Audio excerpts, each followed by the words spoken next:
Chapter 34-43. The moment the shattered fireflies touched the ancient Buddha relic, they immediately fused with it. Like adding the finishing touch, the flamboyant seven-colored brilliance suddenly converged. The luster around the ancient Buddha relic gradually turned white, just like an ordinary physical body. What was special was that the light gradually gathered at the back of the relic's head. The face turned red with red lips and white teeth. Relic's eyes, which were originally closed, suddenly opened.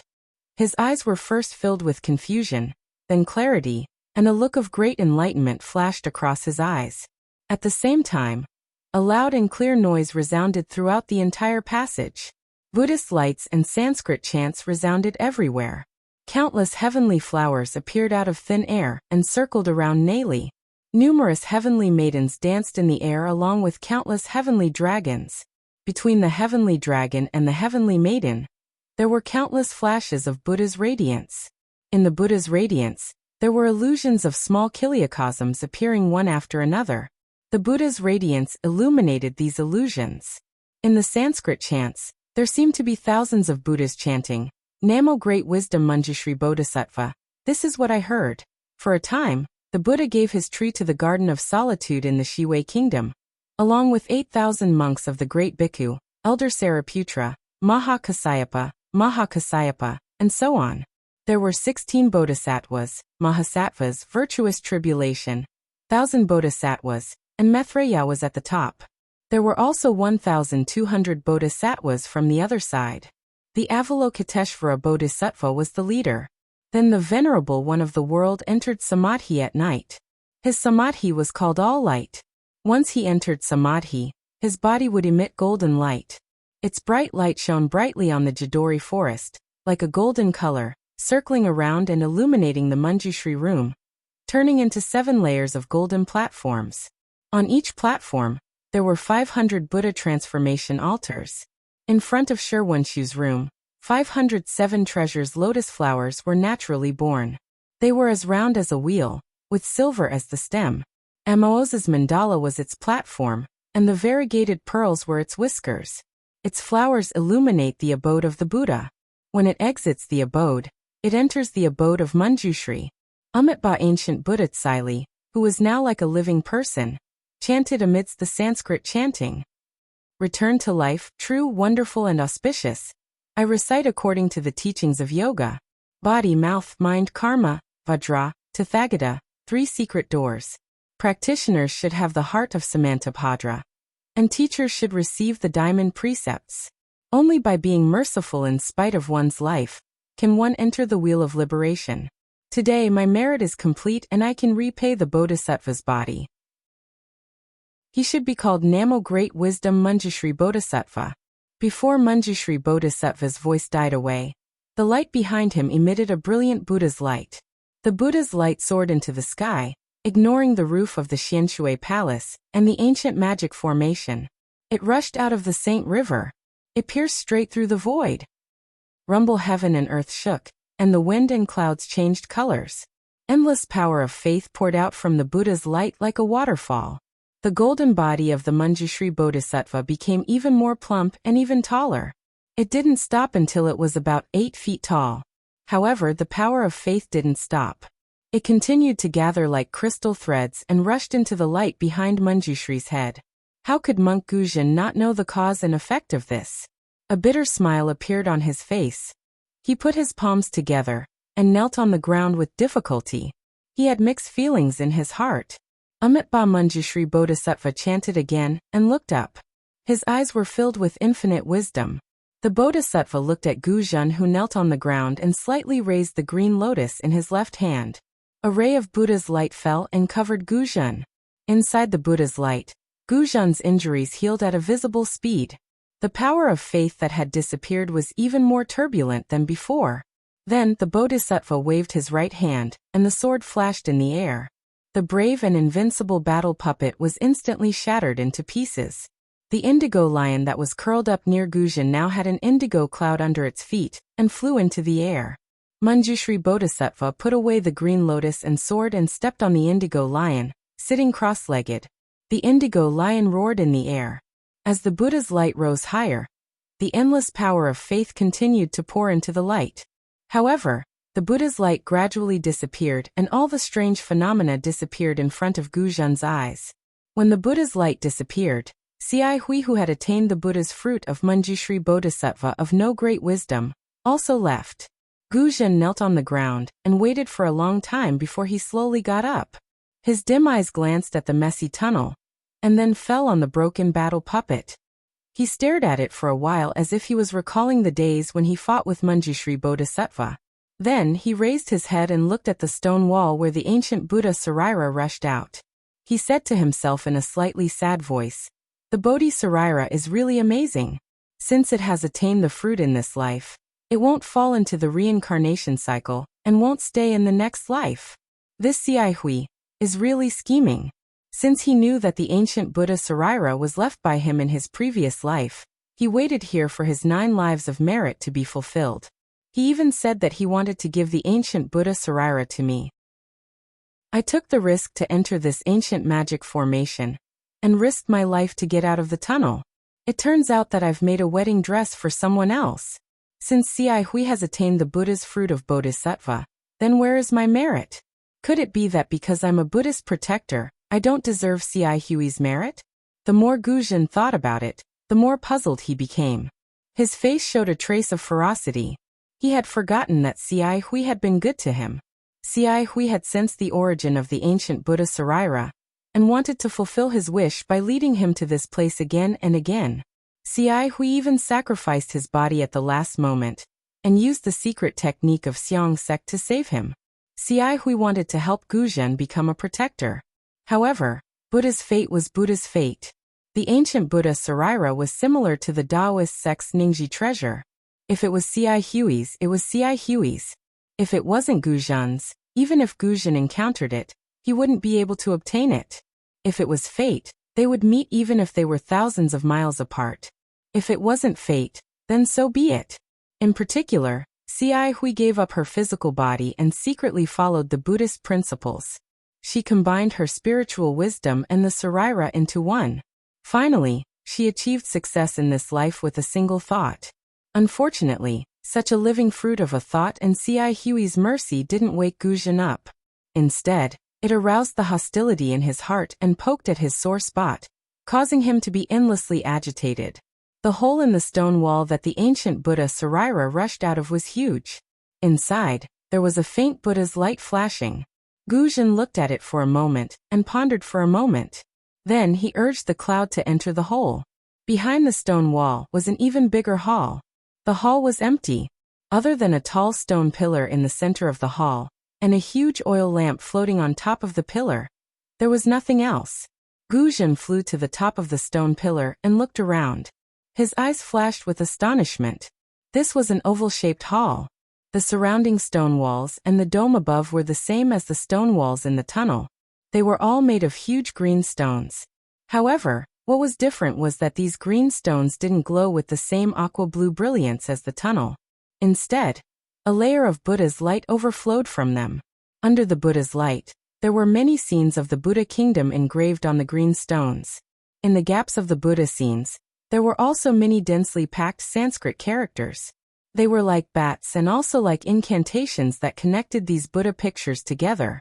Looking at the dome, there was another 10,000 Buddhas painting. However, although the Buddhas in this 10,000 Buddhas painting had different images and postures, each Buddha's face was filled with a kind of solemnity and benevolence. It was far from the solemn and stirring 10,000 Buddhas, painting in the Buddhist ruins of the Dawn Rain mainland. In the center of the 10,000 Buddhas painting, there was another image of an ancient temple. Sitting cross-legged in the ancient temple was the Namo Master Shakyamuni Buddha. To the left and right of the Buddha were the Namo Master Shakyamuni Buddha and the Namo Dipankara Archaic Buddha. Under the 3 Buddhas of the future, present, and past stood countless bodhisattvas and arhats. Around the ancient temple, flowers bloomed, heavenly dragons roamed, and heavenly maidens danced. It was truly a solemn scene. Gu Zhen's gaze swept past the 10,000 Buddhas painting and the ancient temple's Buddha scenes. Finally, his gaze landed on a bodhisattva in front of the Buddha. This bodhisattva was the Namo Great Wisdom Manjushri Bodhisattva, who had the same appearance as the golden body in the tunnel. Ha ha ha! Guzhen laughed inexplicably. He laughed so hard that tears flowed from the corners of his eyes. After he stopped laughing, he cried out in sorrow. I, Guzhen, have followed the Buddha for more than 200 years. Every day, I've racked my brains. Although I've never chanted any scriptures or worshipped Buddha, I've always disregarded my own life. In my eyes, all devils and heretics deserve to be killed. I'm a Buddhist who exterminates devils and protects Buddha. Why do I have Buddha in my heart but no path beneath my feet? Thinking of this, Guzhen prostrated himself on the stone pillar and kowtowed hard. He cried, Buddha, oh Buddha, I know this is the place where the golden body of the Namo Great Wisdom Manjushri Bodhisattva is enshrined. It's also the place where the Buddha is wise enough to see. I kowtow here sincerely. I hope the Buddha will show me the path under my feet. How can I attain fruition? How can I? At this moment, before Guzhen could finish speaking, an old voice rang out from the oil lamp above his head. Little monk, do you want to become a Buddha? Ooh. Guzhen's body stiffened. He almost blurted it out, but then panic appeared on his face. He hurriedly kowtowed again and cried, Buddha, please forgive me. However, before he could finish his words, he jumped up from the stone pillar again. He formed a seal with both hands and stared at the oil lamp suspended in the air above his head. This oil lamp was different from the usual ones. It was a round plate a few feet in size. There was no wick on the plate, only a faint layer of bright yellow flame burning on it. The brilliance was very uniform. It shone on the ceiling of the hall, illuminating the Million Buddha's picture and the ancient temple. Guzhen knew this was a longevity lamp. It was used to enshrine the golden body of the Namo Great Wisdom Manjushri Bodhisattva. He had some grudges against Manjushri Bodhisattva before, so he didn't look at it carefully. Now he had to look at it again. The longevity lamp was sky blue. The bottom was still engraved with the golden body of the Namo Great Wisdom Manjushri Bodhisattva. However, Manjushri Bodhisattva wasn't holding a sword or a green lotus, nor was he riding on an indigo lion. Instead, he formed a seal with both hands and walked in the void. Chapter 34-44. What puzzled Guzhen the most was that there were no Sanskrit words anywhere else on the longevity lamp. There were also no images of heavenly maidens or heavenly dragons. Instead, there were layers upon layers of jade, which looked like thousands of tiny clouds. Under the blue light of the longevity lamp, the jade clouds shone with a blue brilliance. It was a rather strange sight. Guzhen rolled his eyes slightly. Following his gaze, the clouds started to float as if they were covered by the longevity lamp. Who are you? Guzhen had calmed down and didn't dare to move. He just stared at the longevity lamp and shouted, Since you're here, why don't you come out to meet me? Sir? Ha! The voice laughed loudly and sounded very cheerful. Little monk, you should call me benefactor, right? You can't even keep your oral precepts. How can you become a Buddha? Besides, if I'm not dim-sighted, I think I just heard someone here resenting Manjushri, right? Guzhen's expression didn't change as he replied blandly, I'm a Buddhist Dharma protector. It doesn't matter if I keep my oral precepts or not. As long as I can eliminate demons and protect Buddha for Buddhism, it's a great merit. A Dharma protector doesn't need to keep the precepts of Buddhism? The voice asked curiously, Why don't I know? Benefactor, you're not a disciple of Buddhism, are you? Guzhen didn't answer but asked back, You don't even know such a simple thing. It doesn't matter whether I'm a disciple of Buddhism or not. The voice said again, The important thing is that the longevity hall was built by Manjushri's body. Why did he build it at the bottom of the Saint River? Why did he build it in the antiquity times? How did he know to build it to worship his Saraira? I told him all that 100,000 years ago. It is precisely because of this that this old man has been accompanying his relic here for 100,000 years. 100,000. 100,000 years? Guzhen was dumbfounded. Then, a trace of curiosity arose in his heart. Yes, little monk. Do you think it's so easy to attain enlightenment? Manjushri Bodhisattva was a person of great wisdom and patience. As early as 100,000 years ago, he divided his relics into one, and placed it here for worship. Do you know how much loneliness Manjushri had endured after cultivating here for 100,000 years? Manjushri Bodhisattva's body did this 100,000 years ago. Do you know how many times Manjushri Bodhisattva's body reincarnated? Do you know the hardships of cultivation in the mortal world? You have only cultivated for over 200 years. What right do you have to question the Bodhisattva? Gujan opened his mouth, but he didn't know what to say. He thought about his own suffering and then thought about C.I. Huey's previous life. She had already started her plan 100,000 years ago. He really wasn't worth mentioning. Little monk, cultivation is about cultivating the heart, not the body. All the hardships are the tribulations that Buddha imposed on you. Your jealousy, envy, and hatred are all obstacles to your cultivation. If you can't get rid of these obstacles, even if I tell you the secret of Manjushri Bodhisattva's enlightenment, and let you divide a sarira to worship here, you still can't attain enlightenment. The voice was so harsh that Gujan's face turned green and red. Amitba, thank you, senior. Suddenly Gujan put his palms together and bowed. I know I'm wrong. From now on, I'll cut off the anger in my heart and focus on Buddha's way. Good, the voice was very happy. If you have such thoughts, I'll do you a great service. After saying that, Gujan didn't say anything else. He moved his body and flew toward the gap in the stone wall.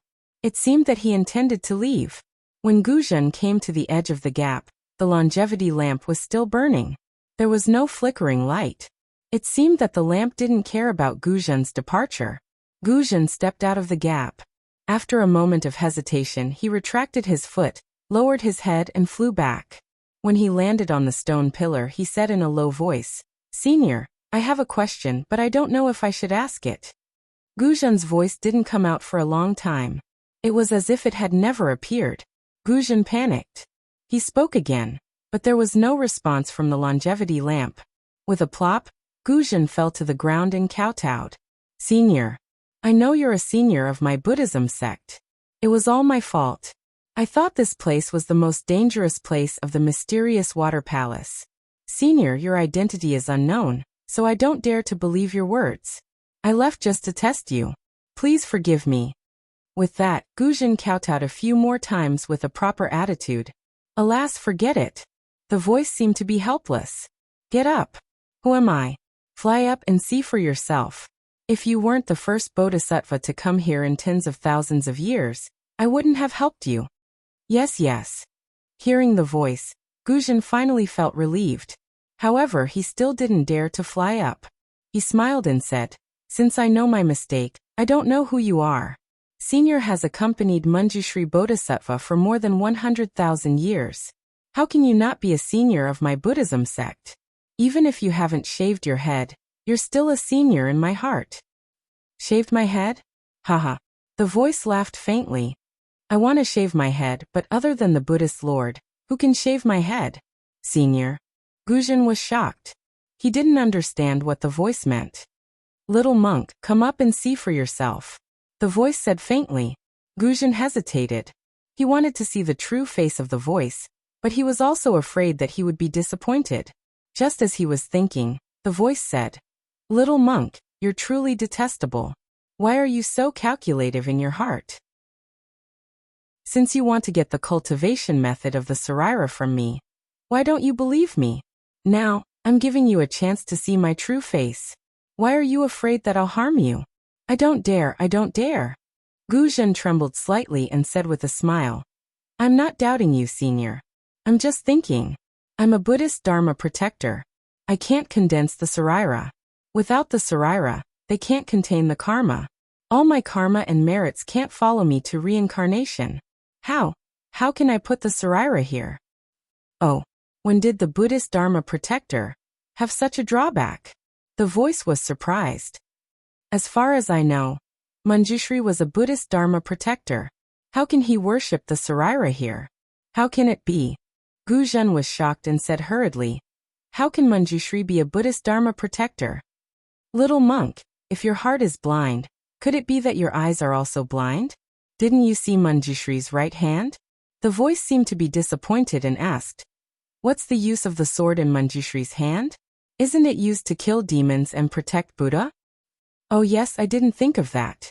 Thinking of Manjushri's thunderous means before he left, Guzhen was shocked again and became more joyful. Little monk, look at the million Buddha painting in the longevity hall. The voice laughed. Not to mention the bodhisattvas. Even the Buddha lords who achieved Buddhahood have swords in their hands. They all have the experience of being Buddhist Dharma protectors. Since they can achieve Buddhahood, why can't you? Really? Guzhen was so happy that his voice trembled. Senior, do you really know this kind of secret skill? Haha, of course, many bodhisattvas achieved Buddhahood in front of me. The voice laughed. When these bodhisattvas achieved Buddhahood, I can see all their experiences and secret skills. Do you think I know that? Senior. Who are you? Guzhen was shocked and asked while staring at the longevity lamp. Little monk, I asked you to come up and have a look. Why don't you come up? Do you want me to invite you? Yes, I'll go over right now. Guzhen didn't dare to delay and hurriedly urged the cloud to fly up. However, when his respectful gaze landed on the longevity lamp, he was stunned again. Inside the longevity lamp, there was only a jade-green flame with a golden flame burning on it. He did not know what the jade-green flame was, but it was as clear as water. He could see through it with a single glance, but there was nothing inside. Senior. Guzhen looked at the longevity lamp and then looked around. He even looked at the million Buddha painting above his head. I'm here. As the old voice spoke again, a ripple appeared within the green light. The ripple gradually increased in size, creating circular ripples within the longevity lamp. In the end, the ripples rotated, causing the flame to move as well. As Guzhen stared, a dark green heavenly dragon flew out from the longevity lamp, spinning in the air.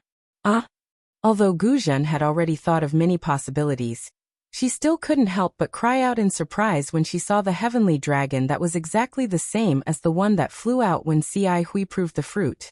The heavenly dragon flew out of the longevity lamp, its body burning with golden flames. It circled around the entire palace before landing back into the longevity lamp. The palm-sized dragon head peeked out of the oil lamp, sending flames everywhere. A familiar voice came from the dragon's mouth. How is it? Little monk, did this old man scare you? Senior Guzhen stuttered. I was indeed surprised. I didn't expect you to look like this. Guzhen then probed. Senior, are you really the heavenly dragon of the Buddhist kingdom? Of course I'm the heavenly dragon. The dragon sighed. His ferocious face made Guzhen feel sorrowful. If we trace back to our roots, I'm the same as you. We're both protectors of the Buddhist kingdom. No wonder you said you've seen many bodhisattvas attain fruition. Guzhen was enlightened. So you're a protector for these bodhisattvas. Chapter 34-45. Little monk, you're right. Sky Dragon's head floated out of the oil lamp, and his body wandered in the green. Then, why did you come here? Why did you build this immortal palace for Manjushri? Guzhen probed carefully. Alas, Manjushri asked me the same question when he was still a little monk. Sky Dragon laughed bitterly, his voice bitter to the extreme. This old man remembers clearly that this old man was protecting an Arhat Buddha fruit that day. But that Arhat's cultivation was not enough, and he was attacked by the heavenly demon. I, Sky Dragon, was ordered to protect him, but this old man accidentally fell into the heavenly demon's trap and entered the void crack. Moreover, this crack in the void is very strange. By the time I broke free, I had already arrived at the Pure Land world. I was a Sky Dragon of the Buddha kingdom, so I couldn't survive in the mortal world. When I was about to vanish, I met the little monk who had just cultivated to the stationary spirit realm. At this point, Sky Dragon's voice was a little long, as if he was recalling the past 100,000 years. Guzhen didn't dare to disturb him, so he listened quietly. His heart was in turmoil again. What the Sky Dragon said was unimaginable. In the hands of Manjushri, a monk in his previous life who had cultivated to the 8th level of Yuanli, there was a pious heart jade, which was the thing inside the oil lamp that Guzhen saw. Guzhen had never heard of this pious heart jade. But this pious heart jade could accommodate the Sky Dragon and prevent him from dissipating in the Pure Land world. Sky Dragon suggested to the monk to use the immortal palace to worship the monk's Sarira to repay his kindness, and to return to the Buddha kingdom. Of course, the Sarira needed to be nourished by the power of faith. The monk chose the Sage River under Sky Dragon's suggestion. Although the monk had reached the 8th level of primary energy, he didn't have the ability to open a Buddhist formation under the Sage River to build the Immortal Palace. Therefore, he invited a Taoist expert to join him and set up a formation under the Sage River. The Immortal Town was on one side of the mysterious water palace, which was specially used to worship the Saraira of Manjushri and accumulate the power of faith for the later generations of Manjushri to come here. The benefit of the Sky Dragon was that it could survive at the bottom of the Sage River. When the Manjushri Bodhisattva attained fruition, it would see if it had a chance to return to the Buddha kingdom. The result was just as Guzhen had expected. Tianlong's Buddhist secret art was correct. The monk who was the protector of the Dharma in the past was now reincarnated as Zihui. Finally, after 100,000 years, he attained the Buddha fruit of Namo Great Wisdom Manjushri Bodhisattva, and had the opportunity to forge the 8-jhang golden body of Bodhisattva. But what made Sky Dragon depressed was that after 100,000 years of waiting, it did not bring him a good opportunity. When Manjushri Bodhisattva achieved fruition, although Sky Dragon had already found the path to the Buddhist kingdom, he still did not have time to enter. You know what? Namo Wise Manjushri Bodhisattva's last look at the Temple of Immortals was for me. Sky Dragon said sadly. It was a kind of helplessness, a kind of apology, and a kind of sadness. After all, this old man has helped him so much. He has attained enlightenment, but this old man cannot return to the Buddhist kingdom. He feels that he owes this old man a lot. However, he is now a Manjushri Bodhisattva. If he wants to cut off his mortal ties, he can no longer help me. But although he has left me another hope. Senior, are you talking about this disciple? Guzhen could not believe it, so he asked tentatively. Sky Dragon smiled. If it's not you, who else can it be? If it's not you, would this old man tell you so much? If it's not you, based on your temperament, would this old man tell you the secret method of achieving fruition? For a moment, Guzhen felt that the lights in the Temple of Immortals were so bright, and the Buddhas in the Million Buddha painting were so amiable. His chest was filled with joy. Little monk Sky Dragon's words came at the right time. Don't be happy too early. This old man can only tell you the secret method of achieving fruition, and even help you keep the Saraira. But the one who really needs to cultivate is yourself. And you also need to cultivate for at least 100,000 years like Manjushri Bodhisattva. Think about your temperament. How confident do you think you are? Yes, this disciple understands. Sky Dragon said with difficulty. The more difficult it was, the less Guzhen's doubts were. He hurriedly smiled and said, this disciple can't compare to Bodhisattva's previous life. But this disciple's heart towards Buddhism is not inferior to Bodhisattva's. Not to mention 100,000 years, even if it's 200,000 years. This disciple will not let go of even the slightest chance of achieving fruition. You're worth teaching. Sky Dragon seemed to be very gratified. His dragon head swayed in the oil lamp. Manjushri Bodhisattva was just as determined back then. Alas, the situation now is so similar to back then. It's just that. Sky Dragon stopped here and dived his head into the pious heart jade, not showing his head for a long time. Guzhen, who was beside the Immortal's lamp, became a little impatient. Sky Dragon showed his head again. Guzhen asked impatiently, is there something you're worried about, senior? Or this disciple can't be cultivated? Alas, it's not like that. Sky Dragon sighed and said, this has nothing to do with you. It's this old man's problem. I'm afraid I can't wait until the day you achieve fruition. Thinking about this old man's interest is waning. Guzhen was shocked and hurriedly asked, Senior, what's going on? Can this disciple do his best for Senior? You? Hee little monk, forget it. You're only at the Lotus Realm now. You're still far from what I expected. The Sky Dragon shook his head. His voice sounded especially lonely in the spacious hall. Guzhen frowned slightly and suppressed his wildly beating heart.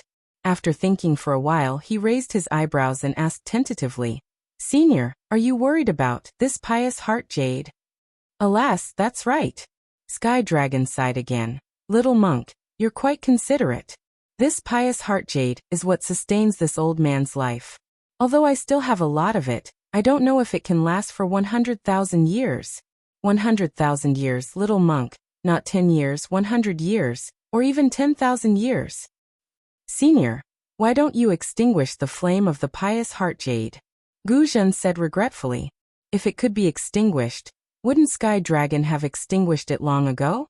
Why wait until now? As expected, Sky Dragon said with a smile. The pious heart jade is a rare item in this world. The reason you don't know about it is because no one in the Pure Land knows its use. This pious heart jade is only useful to me when it's lit. If it's extinguished, I won't exist in this world anymore. Therefore, Manjushri Bodhisattva forged this longevity lamp and lit it day and night in this longevity hall. Senior, don't worry. Gu Zhen blurted out almost without hesitation. As long as this disciple escapes from the mysterious water palace, I'll definitely travel all over the 3 great continents to help Senior find this pious heart jade. Hee, little monk, this old man appreciates your kind intentions. If this pious heart jade could be obtained with human strength, why would this old man wait until now? Sky Dragon smiled faintly and shook his head in the pious heart jade. Then where can I go to get it? Or how can I get it? Gu Zhen asked without hesitation. Senior, as long as you tell me, this disciple will definitely think of a way. This Sky Dragon seemed to hesitate. After a while he said, little monk, Manjushri Bodhisattva mentioned this to me in his past life. There's a place in the Pure Land where the pious heart jade can be found. However, with his spirit halting realm, he doesn't dare to rashly go there. Don't worry, Senior. Gu Zhen immediately understood and said with a smile. With Senior's help, even if this disciple can't reach that place now, this disciple still has tens of thousands of years left. This disciple doesn't believe that this disciple can't reach the spirit halting realm by the time the pious heart jade in this longevity hall is exhausted. At that time, this disciple will definitely go there and help Senior find it. Ba, I'll be happy. Sky Dragon's entire body trembled, and the green in the longevity lamp shook violently. Little monk, with your words, this old man can rest assured. If you can help this old man find the pious heart jade, this old man will help you attain fruition. Good. This disciple is willing to listen to Senior's instructions. Gu Zhen hastily called out. Sky Dragon laughed. Little monk, this old man will make a promise with you today. This old man will help you condense a relic, and you can leave it here, just like Manjushri did 100,000 years ago. Just like before, this old man will help you gather the power of faith. This old man will also teach you the Buddhist kingdom's secret arts and abilities, helping you reach the spirit halting realm earlier. As for you, after leaving the profound water palace, you must help this old man find the pious heart jade. Especially when you attain fruition, you must help this old man find a way to return to the Buddhist kingdom. As Senior said, this disciple swore a Buddhist oath before the Buddha that this disciple will do his best to find the pious heart jade for Senior. Once I reach the spirit halting realm, I must enter it. At this point, Gu Zhen asked in a low voice, may I know where Senior wants this disciple to go? That's enough. Sky Dragon laughed. As for the specific location, this old man will first help you condense the relic and arrange the Buddhist formation to gather the power of faith. Gu Zhen was overjoyed when he heard this. He put his palms together and bowed. Ba, this disciple thanks Senior for his kindness. No need to be so polite. Sky Dragon smiled. This plan for you is also for this old man. I only hope that you won't forget this in the future. In the Longevity Palace in the Sage River, there is still a Sky Dragon at death's door protecting you. This disciple doesn't wish to say any more superfluous words. This disciple sincerely hopes that Senior can escape. Even if this disciple can't attain fruition, this disciple will still help Senior out. Gu Zhen hastily said. Wrong. Sky Dragon shouted. You must attain fruition. Otherwise, how can this old man possibly escape? You are now one with this old man. Yes, this disciple understands. At this moment, Gu Zhen had already forgotten that Ci Hui had taken the initiative and nodded his head like a chick pecking at rice. Sky Dragon paused for a moment, then smiled. By the way, little monk, you have been talking to this old man for so long. What is your Buddhist name? Chapter 3446. Disciple's Dharma name is Guzhen. Guzhen answered happily. Good Guzhen. I've spoken so much nonsense. Now, I'll use the Buddhist kingdom's secret technique to condense a relic for you. Sky Dragon said solemnly. However, I'll need to use the Buddhist kingdom's grand technique to extract your karma from the 6 paths of reincarnation. Without the Buddhist kingdom's Buddhist treasure, it won't succeed. Disciple understands. Guzhen naturally knew how difficult it would be. He also knew that Sky Dragon must have a way. After all, Manjushri Bodhisattva's mistake was a good example. Thus, he only answered and waited for Sky Dragon to speak. As expected, Sky Dragon said flatly, when I condensed the relic for Manjushri Bodhisattva, I used a Taoist sex artifact. It's in the mysterious water palace on the other side. Oh. Guzhen was stunned. His eyes darted around and he said in a low voice, That? Senior, are you talking about the immortal artifact in the mysterious water palace? Immortal artifact? Oh yes. In your eyes, it's the Taoist sect's so-called immortal artifact from the immortal world. Sky Dragon was stunned and then nodded. In my eyes, it's just a Dharma artifact. But, Disciple heard that the immortal artifact was used to suppress something. Moreover, besides Ci Hui, there were 2 other people who entered the mysterious water palace before me.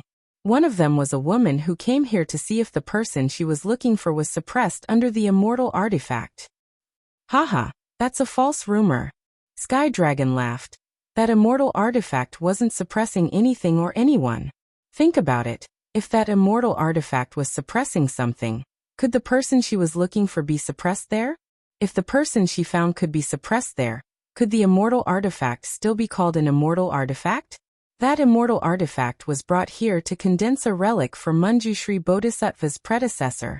When Manjushri Bodhisattva's friend joined forces with him to set up the ancient formation, they also built the mysterious water palace. After an unknown number of years, that expert from the Tao sect returned to the Darkwater Palace and entered into closed-door cultivation for 10,000 years before he ascended. I was by his side when he ascended. Unfortunately, he headed to the Tao sect's immortal world and not the Buddhist sect's Buddhist kingdom. That's why I couldn't find a place I was familiar with even after searching for a long time. After that person ascended, for some unknown reason he left the mystic artifact, the immortal artifact, in the profound water palace. Perhaps it was left for a fated person. Little monk Guzhen, are you the fated one? At this point, Sky Dragon chuckled. How strange. Who knows how many people had entered the profound water palace over the years? Forget the profound water palace, even the longevity palace had quite a number of people. However, they had either died here or returned with broken halberds. Not a single one of them had obtained this item. Little monk, you're really lucky to have met this old man here. Based on this old man's previous experience of using this item, you can easily take it away. But little monk, don't be greedy. You can use this item in your current life.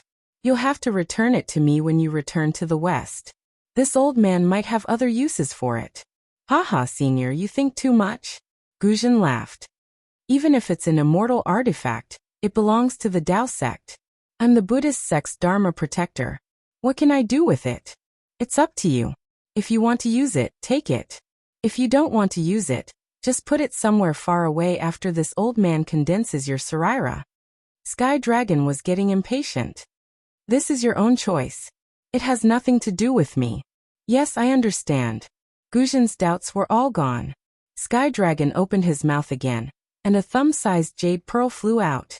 He said with a smile, "This is the secret technique to control the mystic artifact. That person told Manjushri about it. Now this old man will tell you. Not to mention the Buddhist sect's divine ability, this Buddhist secret technique can also control the immortal world's mystic artifacts." Guzhen took the jade pearl and looked at it. The jade pearl seemed to be able to suck in his soul. He frowned and said, "Senior, how do I use this?"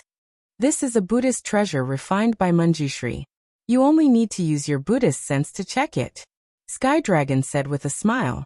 Guzhen tried to release his Buddhist sense. Sure enough, after a moment, Guzhen's face showed surprise. He asked curiously, "Senior, is this enough? Isn't this too simple?" How would this old man know? Sky Dragon smiled bitterly. This was used by Manjushri in the past. But he was in the stationary spirit realm. You're only in the lotus formation realm. I'm afraid you'll have to use more psyche power. Of course, if you can't get the mystic artifact this time, then this old man can't condense your Sarira. You can try again when you're in the stationary spirit realm. Yes, I understand. I'll try. If it doesn't work, then I'll have to wait for the next time. Guzhen had already lost his confidence. The record in the Jade Pearl was too simple. He felt that it must be done by a Buddhist master in the stationary spirit realm. Sky Dragon saw this and comforted him. It's okay, Guzhen. Go and try. Give yourself some hope. Maybe you'll get a surprise? Yes, this disciple will go now. Guzhen forced himself to stay alert. He was so close to eating a delicious vegetarian meal. Suddenly, someone asked him for money, but he didn't have a single copper coin in his 100 treasures pouch. Sigh, poor little monk. Sky Dragon sighed. This old man shouldn't have given you so much hope. Sky Dragon's figure disappeared into the Jade Pearl. The jade liquid in the longevity lamp began to rotate. The faint flame also rotated at the same time. Not long after, a small whirlpool appeared in the jade liquid. The whirlpool became bigger and bigger, gradually reaching the bottom of the lamp. At the same time, the flame gradually condensed into a swastika character in the air. Waves of faint Sanskrit chants spun faster and faster. Go, a mantra that sounded both Taoist and Buddhist, rang out. The swastika character rushed into the whirlpool and hit the bottom of the longevity lamp. The bottom of the longevity lamp emitted a slight rumbling sound. The layers of clouds under the lamp seemed to have come to life and floated to the top of the pillar. PFFF, PFFF, PFFF. There were 81 consecutive sounds. Then the sound of a bell rang in Guzhen's ears. Golden light flashed in front of Guzhen, and an entrance appeared on the pillar. A long flight of stairs appeared at the entrance. Go.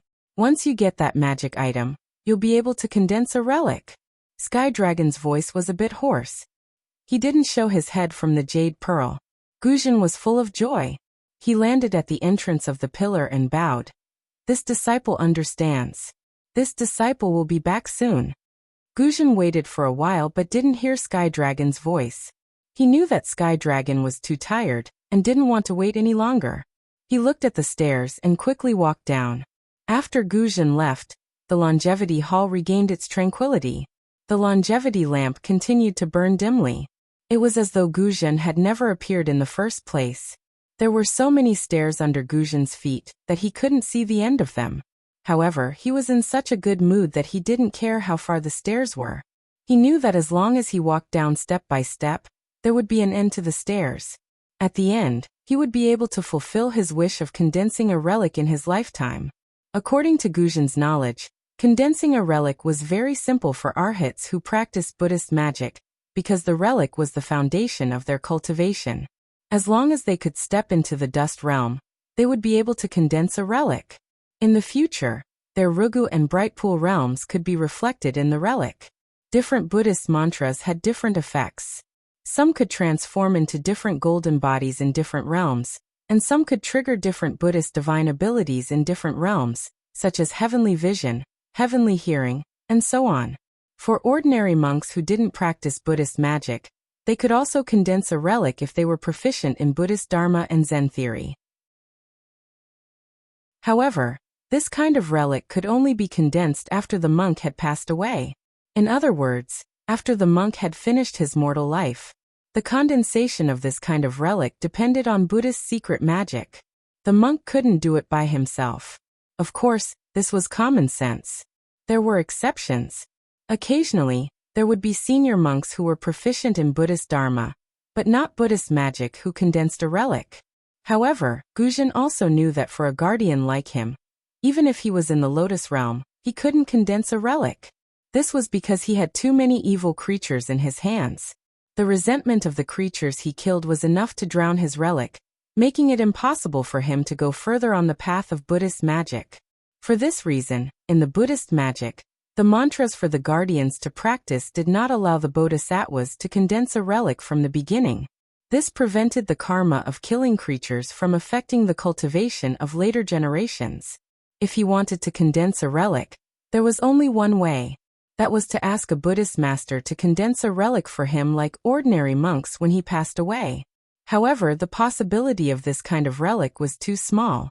He didn't practice Buddhist dharma and couldn't eliminate the karma.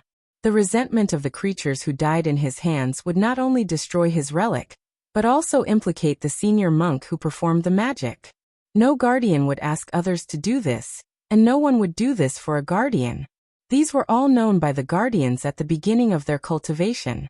However, the sky dragon who had just descended from the Buddhist kingdom gave Guzhan hope. The Manjushri Bodhisattva, who was also a guardian in his previous life, gave Guzhan hope. The sky dragon used a Taoist fairy weapon to condense a relic for Guzhan when he was alive. Then, he used a Buddhist formation to gather the power of faith, to eliminate the karma of the relic, and increase the psyche power. This eliminated the drawbacks of the guardians who couldn't condense a relic from several aspects. To Guzhan, this was reasonable. Moreover, this method would not affect Guzhan's current cultivation. Even if Sky Dragon made a mistake, this mistake would affect the future. It was not like Guzhan who couldn't bring the cultivation of this life to the samsara robber as a guardian. Therefore, Guzhan didn't doubt the possibility of the Sky Dragon's incredible secret magic. Chapter 3447. In particular, in Guzhan's heart, the Sky Dragon had accompanied Manjushri Saraira in the longevity lamp for more than 100,000 years. The imperceptible influence between him and the Saraira was quite profound. Guzhan did not believe that the Sky Dragon would do anything wrong. Because if the Sky Dragon did anything wrong, how could the Saraira have allowed it to live until now? The only thing that made Guzhan feel uneasy was the fairy weapon of the mysterious water palace. However, the fairy weapon was related to his Saraira, and had nothing to do with the Sky Dragon. Even if the Sky Dragon was suppressed by the fairy weapon, it was still the fairy weapon of the Taoist sect. The Sky Dragon was also the Sky Dragon of the Buddhist kingdom. If he took away the fairy weapon and released the Sky Dragon, wouldn't it be a great merit? When he thought of this, Guzhan, who originally did not have any good impression of the Tao sect, removed even the last trace of it. He raised both of his hands into the air, and appeared to be stretching his waist. Then he pulled himself together and swiftly descended the stairs. He seemed to be able to see the scene of him, who had condensed the Saraira, attaining nirvana 100,000 years later. He did not know how many steps he walked down, but when he turned a corner, he saw a small arched bridge in front of him. Under the bridge, streams of extremely pure water-based yuan qi of heaven and earth condensed into water and flowed. The other end of the bridge was hidden in a blue halo, which Guzhan could not see with his naked eyes. Even his Buddhist consciousness could not leave his body. However, Guzhan knew that this place must be the real mysterious water palace. He felt an inexplicable excitement in his heart. He reached out and pinched the jade bead in his tattered monk robe. He quickened his pace and walked across the bridge. Guzhan's figure easily passed through the blue halo. His eyes flickered slightly. When he saw the scene in front of him clearly, he could not help but be shocked. As Xiaohua's consciousness emerged from the space, he had the intention of trying to use the technique that Xiaohua had comprehended. However, he also knew that he couldn't risk his own safety in the perilous Profound Water Palace. Even if he managed to escape from the Profound Water Palace, he couldn't risk the collapse of his nascent soul to try such a powerful technique with his nascent soul cultivation base at the early nascent soul stage. He could only wait for his nascent soul to fuse with his physical body and reach the body integration stage before he could try. Due to these misgivings, Xiaohua resentfully stopped and helplessly urged Xiaoguo to take all the spirit fruits and spirit grasses into his space. Only then was he able to slightly alleviate the regret in his heart. Unfortunately, Xiaohua had only just reached the nascent soul realm. How could he know that his physical body was that of a demigod? Moreover, it was formed from the flesh and blood of a demonic phoenix. His nascent soul was a Taoist spiritual nascent soul. The two were completely unrelated, and they were even two different paths of cultivation. How could they possibly fuse together? How could he have reached the body integration stage? If Xiaohua knew about it now, He would probably move the entire profound water palace away to comfort his wounded heart. Little monk, come quickly, come quickly. Just when Xiaohua was trying to take advantage of the situation, Xian's surprised voice came from afar, as if she had discovered something special. Alas, benefactress. Xiaohua raised his head from the spirit grasses, and didn't know whether to laugh or cry. Can you not be so loud? This little monk still hasn't finished his business here. What you saw, this little monk will see it sooner or later. It won't make a difference in a little bit of time. Little monk, are you coming or not? If you don't leave, then I'll leave by myself. If you can't leave in a while, then don't blame me. Xian sneered and didn't say anything else. Io, Xiaogua, you have to work harder here. Wait until you find a way out, Xiao. This little monk will immediately call you over. Xiaohua saw that there were still a lot of spirit grasses that he hadn't plundered yet. He was reluctant to part with them, and hastily ran in the direction of Xian's voice. When Xiaohua could see Xian clearly, he naturally saw the things in front of her. When he saw these things clearly, Xiaohua couldn't help but be shocked. Because in front of Xian was a huge pile of 10 zhang tall bluestone. These bluestone seemed to be a whole piece, but if one looked carefully, there were some faint cracks in it. Moreover, these cracks were very strange. They weren't particularly neat, and were even extremely distorted. When these distortions fell into Xiaohua's eyes, they gave him a very familiar feeling. This is Xiaohua slightly narrowed his eyes. Suddenly, a kind of unimaginable feeling emerged from the bottom of his heart. This is the Dao Sex rune. That's right, the lines on the pile of bluestone were actually the runes commonly used by the Dao sect. What kind of formation is this big bluestone pile? Xiaohua pulled his gaze away from the lines on the bluestone. He looked up and down, then looked left and right. The bluestone pile wasn't just in front of Xiaohua. There were also piles on the left and right. Moreover, it seemed that there were more in the distance, even endless. As for Xian, she seemed to have just come out from the pile of bluestone. She was looking at Xiaohua with a smile. He didn't know what she was thinking. What kind of formation is this? Is it what you're looking for? Xiaohua probed. Xian slightly shook her head. There was some disappointment on her face as she replied, "This isn't what I'm looking for. However, as for what it is, I can't be sure." Why don't you take a look? Do you know what it is? What can this little monk know? Aren't you teasing this little monk? Xiaohua slightly frowned. He knew that Xian was testing him again, so he immediately shirked his responsibility. Little monk, you take a look first. I'll go look elsewhere. Xian saw Xiaohua frown, but she smiled and said, "If you have any clues, call me back." Okay. Xiaohua didn't understand the meaning of Xian's words. Xiaoguo was still busy at the back.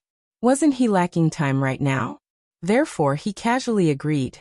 After Xian left, Xiaohua quickly walked back to the place where Xian came out. Sure enough, behind the bluestone pile, there were still some bluestone piles. These bluestone piles were taller and bigger than the bluestone piles behind Xiaohua. Looking at the huge bluestone formation in front of him, Xiaohua scratched his head. Right now he couldn't release his divine sense, so how could he see the entire bluestone formation? Could it be that Xian, that little girl, can use the so-called golden pupils? Xiaohua secretly pondered. However, when his gaze once again fell on the bluestone piles, Xiaohua subconsciously raised his head and knocked it on his head. Damn it, being a cultivator is too stupid. Without divine sense, I can't fly. Don't I still have martial arts? Wouldn't it be fine if I just climb up the bluestone piles? Hee Xian. Seems like she also has a unique skill. Immediately, Xiaohua quickly walked into the bluestone formation. Only when he came across a bluestone pile that was dozens of feet high did he stop. He used his hands and feet to climb up the bluestone pile.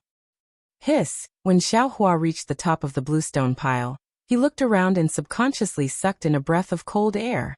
This bluestone formation was different from the one outside. It didn't have the kind of restriction that could block people's vision. Xiaohua's gaze could actually see the entire bluestone formation. This bluestone formation was really too big, so big that it exceeded Xiaohua's imagination. With just a glance, Xiaohua already knew that this bluestone formation was at least several mu in size. The bluestone piles, big and small, high and low, were innumerable. The bluestone piles seemed to be scattered without any pattern. However, when Xiaohua's gaze swept across the bluestone piles, he could see that the entire bluestone formation was a whole. It was very obvious that this was a huge formation. What kind of formation is this? Xiaohua looked at the familiar runes, and an indescribable feeling appeared in his heart. It was as if he had been studying this formation all this time. However, for a moment he actually couldn't remember what it was. I can't see it, but how could Xian see it? Xiaohua was somewhat bewildered. This little girl actually said she wanted to leave? A transmission formation. This is a great transmission formation.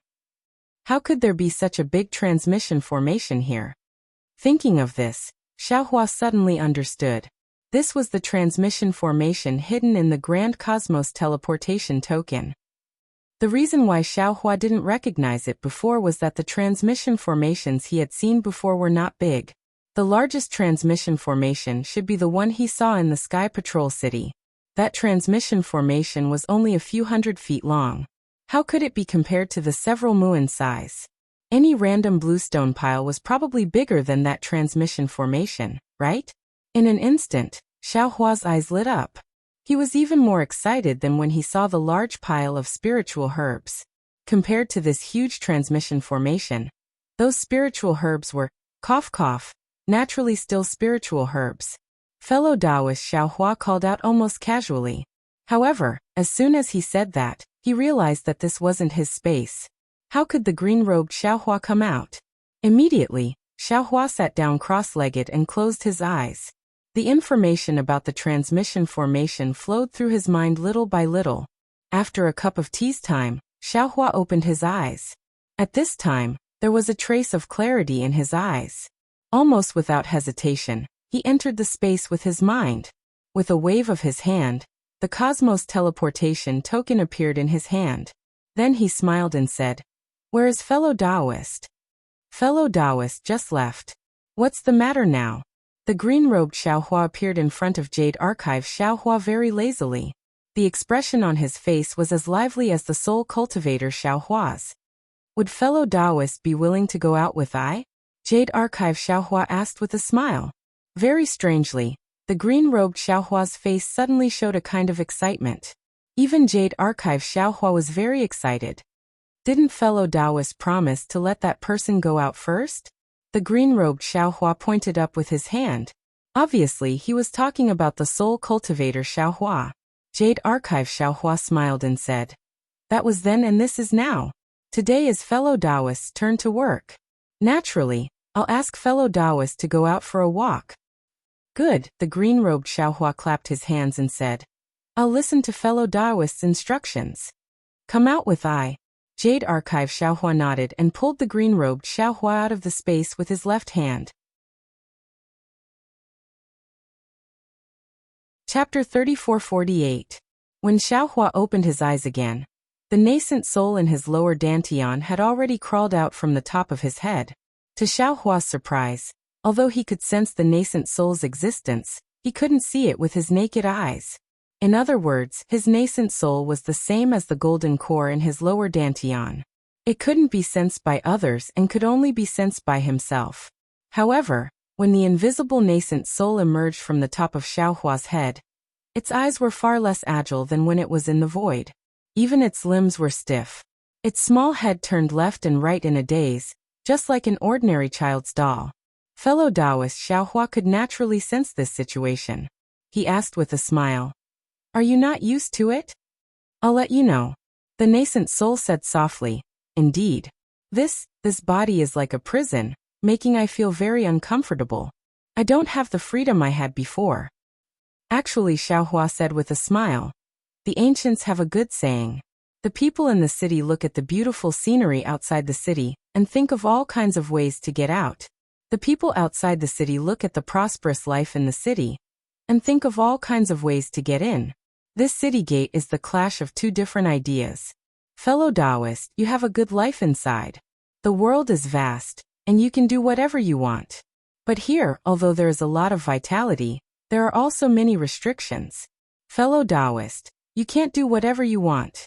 Fellow Taoist, you have a good life now. This nascent soul is condensed from the spiritual energy of heaven and earth, and I's body is far inferior to it. In the future, you don't have to envy I's freedom anymore. Hee, of course I know this. The nascent soul grinned and stretched its limbs. I will go and see what's so special about this teleportation array. Don't. Xiao Hua turned pale with fright and hurriedly shouted. Fellow Taoist, you must not act rashly. Not to mention that this nascent soul has just condensed and can't withstand your torment. Even if you can ride the clouds, you can't just walk around. This is a dangerous place in the profound water palace. Who knows what dangers lie inside? If something swallows this nascent soul, or if it is damaged, you and I will cry but have no tears. All right, the nascent soul said resentfully. If I can't fly freely, why did fellow Taoist call I out? Isn't it the same as you looking at it? Fellow Taoist, I'm doing all this for you. You've been working hard to refine artifacts, concoct pills, and comprehend cultivation methods. Now that you have a chance to come out for a breather, I thought of you first, forget it. The nascent soul waved his hand. Do you think I don't know what you're thinking? You just want me to see how to set up a teleportation array, and you want me to refine the materials for the array for you. At the very least, I can help you activate the teleportation array. Fellow Taoist is wise. When Xiao Hua hears that the nascent soul didn't call himself but I instead, he knows that this guy isn't unhappy. He giggles and jumps down from the pile of bluestones. Using a lightness technique, he rushes towards the teleportation formation. Not long after Xiao Hua's figure disappeared, on another pile of bluestones, Xion's not very graceful figure quietly appeared. Xion's vigorous figure was actually not much inferior to Xiao Hua's. Looking at Xiao Hua's back that was like a pellet, Xion's face revealed a very surprised expression. She muttered to herself in an embarrassed and angry voice. This? Which family does this little monk belong to? Why haven't I seen him before? I don't think I've seen this kind of lightness technique before either. After speaking, Xion no longer chased after Xiao Hua. Instead, like a butterfly fluttering in the wind, she descended from the pile of bluestones and headed in another direction. Fellow Taoist Xiao Hua didn't see Xion, but the nascent soul above his head did. He reminded in a low voice, your little tail was peeping at you from behind just now. Be careful. And whatever. Xiao Hua slightly tilted his head. It's unknown whether he saw or not, but he said with a smile, after leaving this profound water palace, I will return to the hidden immortal continent. I will no longer be some little monk Tipu. Who cares who she is, she can do whatever she wants. AI, you should know that women are very troublesome. The nascent soul sighed in a very mature and prudent manner. Xiao Hua was dumbfounded. He probed. Fellow Taoist, how did you know? Haha, the nascent soul laughed loudly. He used his hand to hit Xiao Hua's head and shouted. You know.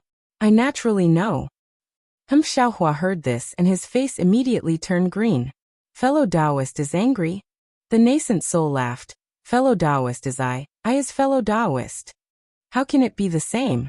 Xiao Hua muttered. However, he had to admit that the nascent soul was right. Fellow Taoist. Just when Xiao Hua was somewhat distracted, the nascent soul cried out. Quickly look over there. Following the nascent soul's voice, Xiao Hua naturally looked to his right in front of him without the nascent soul's finger. The empty space, which was about 1,000 feet in size, was in a complete mess. The originally orderly piles of bluestone were now scattered on the ground. The huge bluestone had also been smashed, and pieces of it the size of a fist were scattered all over the place. Xiao Hua's face was somewhat gloomy. He only took a rough look and asked, how long will it take to refine these materials? The nascent soul didn't answer Xiao Hua's question. Instead he asked, fellow Taoist, even if this place is intact and the entire teleportation formation is intact, are you sure you can activate it? Why not? Xiao Hua asked curiously. Don't tell me you really don't know? The nascent soul asked again. Xiaohua patted his head and bitterly smiled. I forgot. I don't have enough spirit stones. Of course, activating such a large teleportation formation not only required Xiaohua's magic power, but also spirit stones. Xiaohua frequently bid at the auction in the Copper Pillar Nation, looking rather arrogant. However, he relied on spirit herbs. In fact, Xiaohua had left most of his spirit stones in the Myriad Thunder Valley when he left the Imperial Thunder Sect. He didn't have many spirit stones on hand. However, when he arrived at the Profound Water Palace, he could only rely on spirit stones. He didn't have any spirit herbs left. Does that little girl have any spirit stones? The nascent soul asked. Let's take a look first. Xiaohua said dejectedly. If you and I can repair this teleportation formation, it won't be too late to find her. And the nascent soul didn't say anything else. Xiaohua wasn't just looking around aimlessly. He ran deeper into the teleportation formation's core. While studying the real teleportation formation with the nascent soul, he compared what he saw with his own comprehension. Therefore, his speed was quite fast at first, but towards the end he became slower and slower. It wasn't until an hour later that he arrived at the center of the teleportation formation, an empty space that was several hundred feet wide. To Xiaohua's disappointment, this place was also a mess. Fist-sized fragments could be seen everywhere. Obviously, this teleportation formation couldn't be used at all. Fellow Taoist, you and I can now lay down the teleportation formation. We can also refine the materials used for the teleportation formation. How long do you think it will take to repair this formation? Xiaohua looked at the ground and asked in a low voice. The nascent soul smiled. Do you still need I to answer? You already have the answer in your heart. Forget it, Xiaohua almost cried. He waved his hand and said, looks like our luck isn't good. Not to mention that we don't have any spirit stones. Just repairing this teleportation formation is far away. Let's go and ask Benefactor Xian if she has any spirit stones. If she doesn't, we have to find another way out. After saying that, Xiaohua turned around and was about to leave. Don't go. The nascent soul was anxious. Although these materials are already broken, they are all rare materials. As long as we refine them a little, they can be used again. How can you ignore them? Hee, that's true. Xiaohua laughed. His nascent soul was the same as him, greedy for money. When it saw a little bit of advantage, it would take advantage of it. Moreover, was the advantage in front of him small? Xiaohua released his mind and stored these fragments into the space. The nascent soul above his head suggested again, fellow Taoist, in my opinion, you should go and ask Benefactor Xian. If she doesn't have any spirit stones, we can just move the entire teleportation formation away. Xiaohua's eyes lit up. He clapped his hands and said, that's exactly what I want. It's decided then. After saying that, Xiaohua hurriedly went to find Xian. The nascent soul had been outside for a long time, and was also very tired. The green-robed Xiaohua had no choice but to return to the space early. Little monk, did you find anything? Xian had already returned to the bluestone of the teleportation formation. Seeing Xiaohua using his lightness skill, her expression didn't change at all, as if she didn't see him at all. Xiaohua flew into the sky, and also landed on the bluestone. He shook his head and said, I found something, but I'm afraid Benefactor will be disappointed. Oh, what did you find? Xian asked with interest. Xiaohua didn't have the patience to beat around the bush with her and asked directly. Let's not talk about what we found first. Benefactor, do you have any top-grade spirit stones in your Qianquan bag? Yes. Xian nodded. How many? Xiaohua was delighted and hurriedly asked. There should be more than 1,000. Xian said in a low voice. Then she looked in front and asked, could this be a Taoist sex teleportation formation? It needs spirit stones to activate? Xiaohua sighed and nodded. Benefactor Xian is right. This is a Taoist sex teleportation formation. If there are no accidents, it should lead to the outside of the Profound Water Palace. However, this teleportation formation is now damaged. Moreover, you and I don't have enough spirit stones. So this teleportation formation is no different from not existing. Little monk, you have good eyesight. You actually know about teleportation formations. Xian mocked. The teleportation formations of the 3 continents were destroyed long ago. I really didn't expect that a little monk from the tantric sect would know about it. I don't know what to say. Xiaohua rolled his eyes and ignored her mockery. Instead he asked, Benefactor, did you find anything else? Yes, Xian snorted and pointed in the distance. There's an entrance to a hall there. It might be the real profound water palace. Chapter 34-49. Oh, okay. Xiaohua glanced at her and nodded. Benefactress, please wait for a moment. This little monk will go with you in a while. In a while. Why? Xian frowned. Are you still going to plunder the spirit herbs? You still haven't finished after such a long time? Haha, of course not. Xiaohua laughed and jumped down from the bluestone. He walked to the pile of bluestones and hugged a bluestone, shouting, Rise, rumble. The boulder let out a rumbling sound and disappeared in Xiaohua's hands. Xian, who was not far away, was dumbstruck. What are you doing? What can this little monk do? Xiaohua smiled. These bluestones are all trash. This little monk's small temple in the snowy mountain has been in disrepair for a long time, and needs to be repaired. This little monk sees that these bluestones are not bad, so I might as well take them away. It can be considered recycling trash.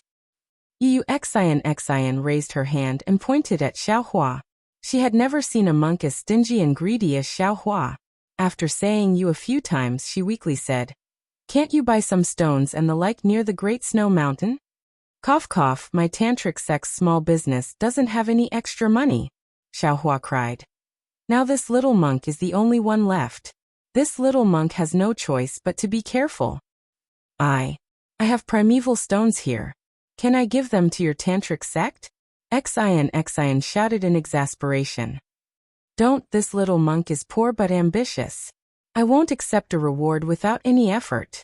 Xiaohua deftly put away the bluestone as he said. What's more, I've taken your primordial stones. If I encounter any danger in a while, how can I not care? You go die. Xian was so angry that she jumped up and down. She couldn't help but curse. She jumped down from the bluestone and ran far away. Xian only stopped in front of a 10-zhang tall building. Her qi and blood slowly calmed down. Only now did Xian think. What's wrong with me? This little monk clearly had the intention to take away the transportation array. Why can't I see it? Does his temple need some big bluestones? Even if you want bluestones, don't you have plenty of them in the Great Snow Mountain? Xian was a little stunned.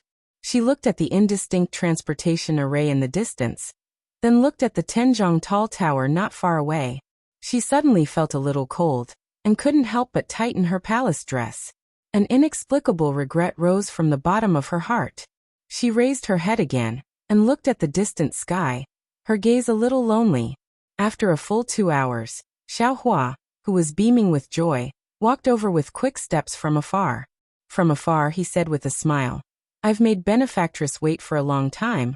I'm truly sorry, truly sorry. Nothing. At this moment, Xian had already regained her cold demeanor. She said faintly, This one congratulates the little monk tip on returning with a rewarding journey. Xiaohua hastily put his palms together and said with a smile, After the small temple is repaired, Xiaoxing will definitely invite New Tanyue and Ci Hui Shixiang to come to the small temple, and have some spiritual fruits and spiritual tea. Oh, that's right, there's a pool in the small temple. Not only is the scenery beautiful, but the water in the pool is also scalding hot. If Tanyue is willing to do me the honor, how about? At this point, Xiaohua felt somewhat embarrassed. What's with the pool? Why did I invite her in front of Xian? What's the meaning of this? Fortunately, Xian acted as if she didn't hear him. She waved her hand and said, Let's talk about this after we leave the profound water palace. Xiaohua hastily shrunk his neck and said with a smile, Yes, Xiaoxing understands. The balcony in front of them was very strange. It looked as if it extended out from the palace. However, The other end of the balcony was covered by the blue light of the sky. It was as if there was an extra section that appeared out of thin air.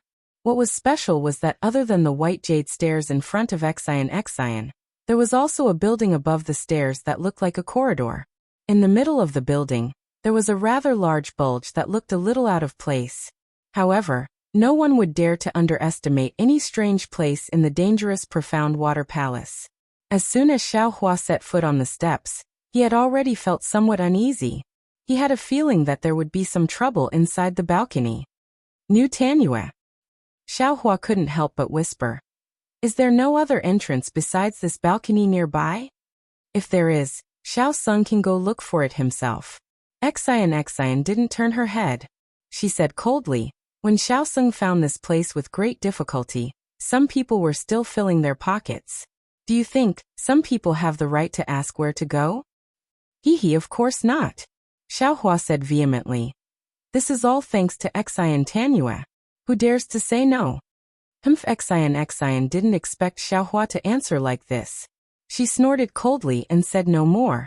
However, after Xiaohua took a few more steps, he thought of something and hurriedly whispered, by the way, Xiao Sung has made a strange discovery. Would New Tanua like to hear it?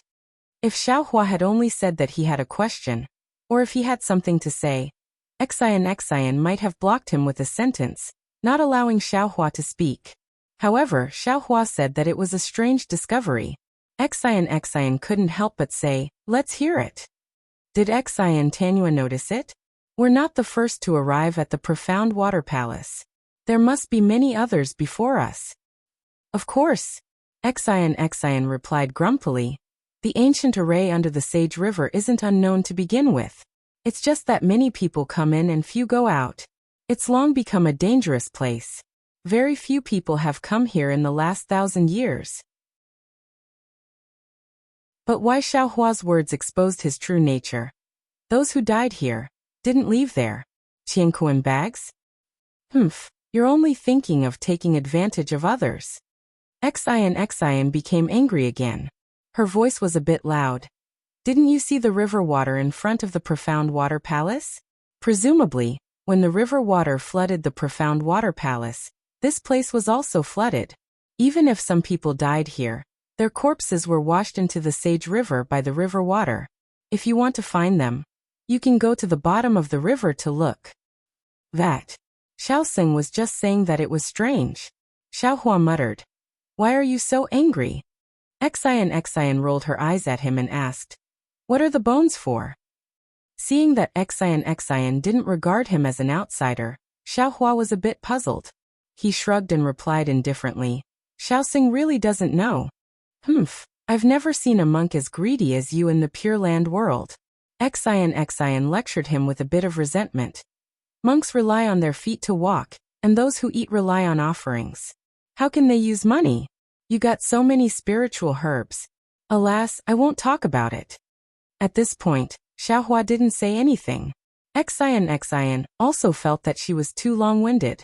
She was really more talkative than Xia Hui, so she hurriedly shut up. The two of them walked a few steps and reached the top of the stairs. They saw another passageway with blue stone walls. Xiaohua felt a bit awkward and probed. I wonder how senior brother Xia Hui and Grandmaster Guzhen are doing. They're all eminent monks. You don't need to worry about them. Wuxia warned Xiaohua in a low voice as she looked around vigilantly. She had already drawn her flexible sword from her waist. Yes, Xiao Sung knows.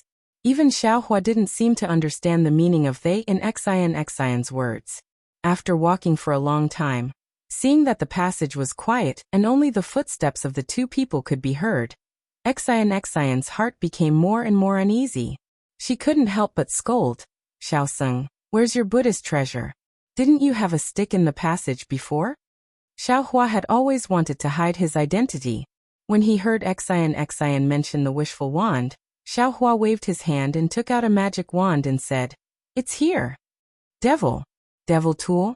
Who would have thought that Wuxia would recognize the origin of the magic wand at a glance? She raised her eyebrows and said in surprise, Who are you? New Tandu. Xiaohua didn't know how many times he had heard Wuxia ask him who he was. He bitterly smiled and said, "This is a stick. You can call it a devil tool or a Buddhist tool. In this poor monk's hands, it's a sharp weapon to eliminate evil and protect Buddha." Xian slightly clenched her teeth. Her eyes had an indescribable meaning.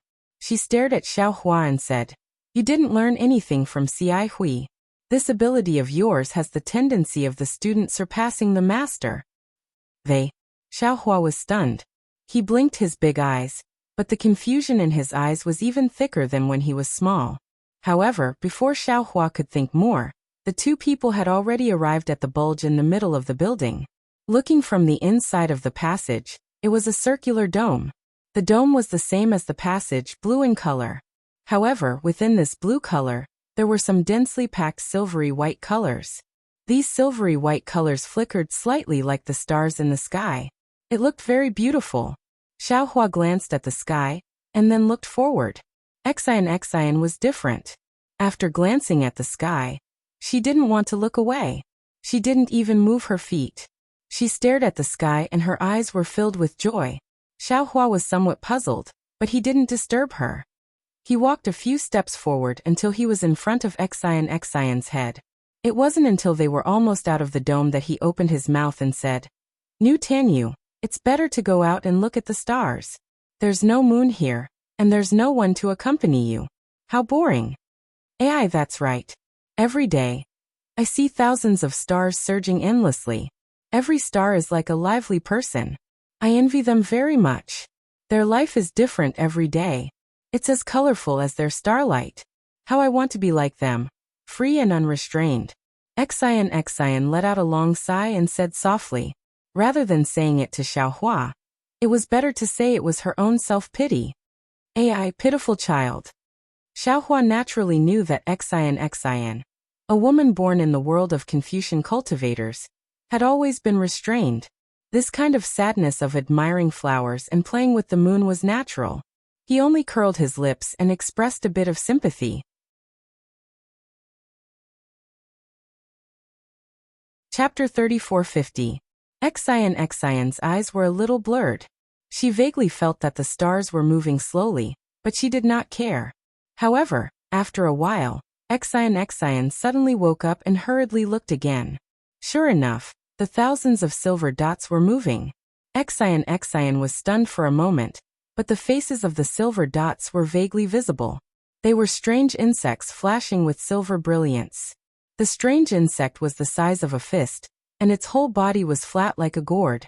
The front half was a head, and the back half was a body. The head was the same size as the body, and there were two 2-inch-long wings on the body. On the head of the strange insect, there were long fangs, and the fangs were shining with a pale golden brilliance. The two big eyes that took up half of the head did not have pupils, and were like black skin. On the back of the strange insect, there were many small silver spots, which looked very beautiful. As the strange insect flew closer, the loud buzzing sound was also heard. Xian's eyes flashed with a golden light, and she immediately cried out, "Little monk, let's retreat quickly. This is the elemental devouring insect." Xiao Hua naturally also heard the strange insect's buzzing sound. His heart trembled, and he hastily retreated to Xian's side. In the span of a few breaths, the so-called elemental eating insect had already landed about 30 meters above Xian's head. Spirit devouring insect? Xiao Hua's gaze swept over, and he immediately understood. Although the shape of the spirit devouring insect had changed in the Pure Land world, its original appearance had not changed. How could Xiao Hua not recognize it? This is the rare elemental devouring insect in the 3 continents. It likes to devour Numa. No matter what Buddhist treasure or imperial weapon it is, it will be eaten by them. Xian's figure also hurriedly retreated to the entrance of the pavilion, and she explained, "Even for us cultivators, whether it is the Buddha or the Confucian cultivator, the Saraira and genuine Qi are the elemental devouring insect's favorite." Although Xiao Hua had not seen the spirit-devouring bugs with his own eyes, he had heard Fairy Hongxia and Li Zongbao talk about the power of the spirit-devouring sword formation in the Donrain continent. Just a few hundred spirit-devouring bugs could defeat hundreds of thousands of Dao sect cultivators. The power of the spirit-devouring bugs was evident. At this time, thousands of elemental-devouring insects appeared in the passage. Regardless of whether these elemental-devouring insects were spirit-swallowing insects or not, Xian, who had always been calm, was a little flustered. How could Xiaohua not know that he had hit a nail on the head? Xiaohua hurriedly retreated and followed behind Xian. The passage was too narrow. It was hard to dodge. Xiaohua was afraid that he would only be able to make it to the open space outside the passage. When did the entrance to the passage close? Xian ran madly for a while, and suddenly found that the entrance had turned into a dark green stone wall. She was very anxious. However, now that the stone wall had become a hole, even Xian herself did not know where the entrance was. Get out of the way. Xiaohua stole a glance at the spirit-devouring bugs flying behind him and said anxiously, "Let me see what's going on." And Xian was a little bit scratching her ears and cheeks. She did not know where to start, so she could only get out of the way.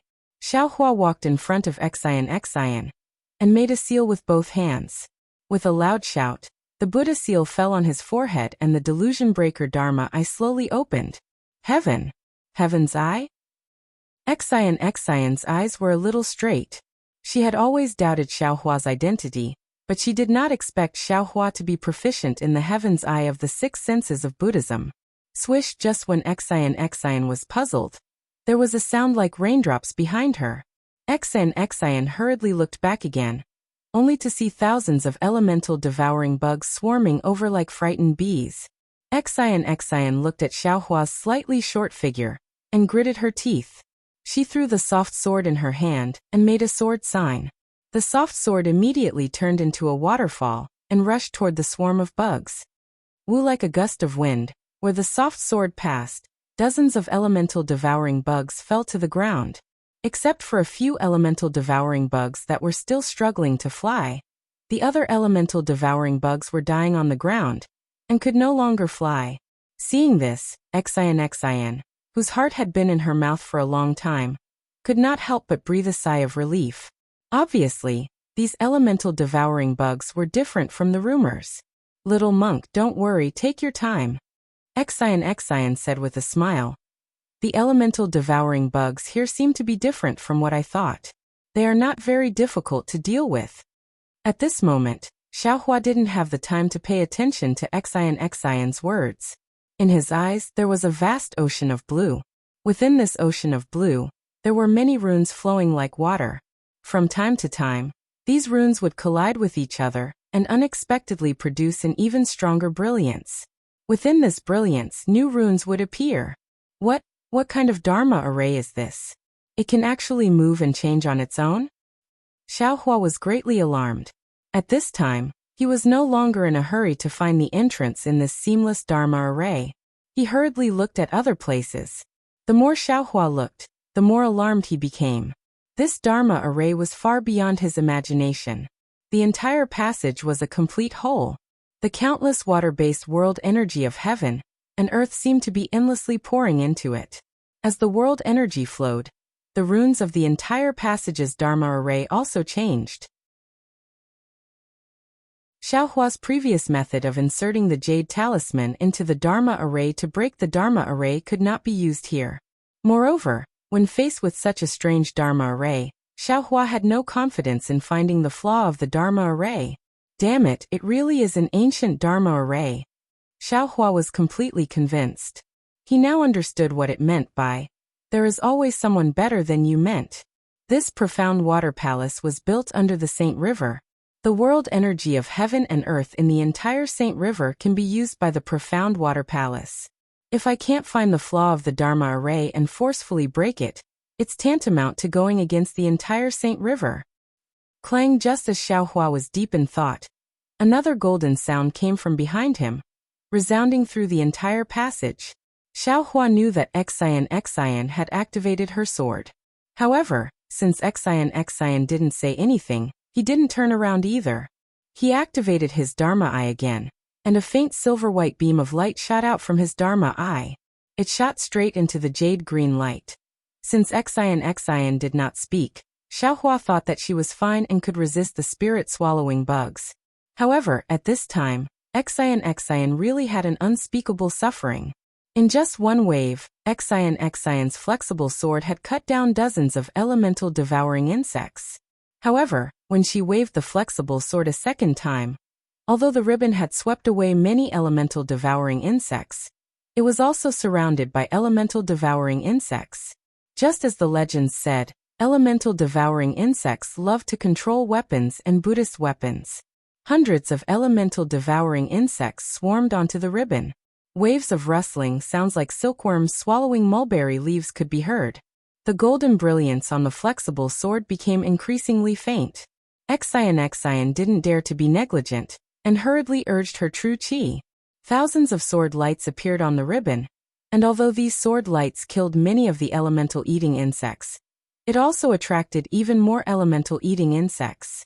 Without waiting for Xian to urge her true chi again, the brilliance of the ribbon was destroyed, and a tattered, broken soft sword appeared in the air. Even though it was so tattered, many elemental eating bugs still fell on it. These elemental eating bugs seemed to have seen delicious food. They even disregarded their lives and ate it bite by bite. Seeing this, Xian did not dare to be careless. She hurriedly cut off her connection with the soft sword and quickly retracted her genuine chi. Pata, the soft sword, fell to the ground. Many elemental eating bugs also swarmed down. Ah! Xian's gaze was somewhat regretful as she looked at the soft sword.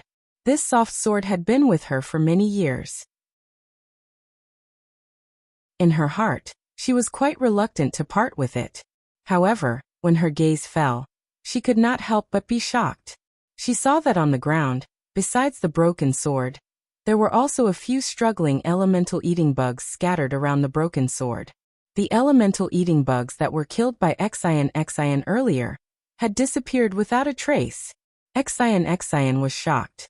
Hundreds of elemental eating bugs swarmed towards Xian.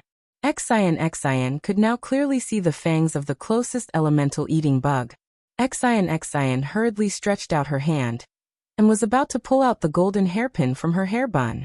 However, after her hand touched the golden hairpin, she hesitated slightly and moved her hand away.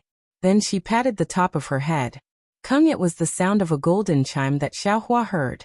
A mouthful of golden genuine qi spurted out from the top of Xian's head. That golden genuine qi was like the flying phoenix's golden sword. Following the spurting of the golden genuine qi, Xian's body gradually changed. Her previously white skin now turned pale gold. A thumb-sized imprint of a flying sword appeared between her eyebrows. Xian's face showed unswerving determination. The golden color in her eyes became more and more intense. Her hand formed a sword sign and she shouted, "Go!" The flying sword flapped its wings. Strands of sword light turned into small swords and flew towards the elemental eating bugs. Rumble! Contrary to Xian's expectations, when the flying sword rushed into the swarm of bugs, it actually sounded like rolling thunder.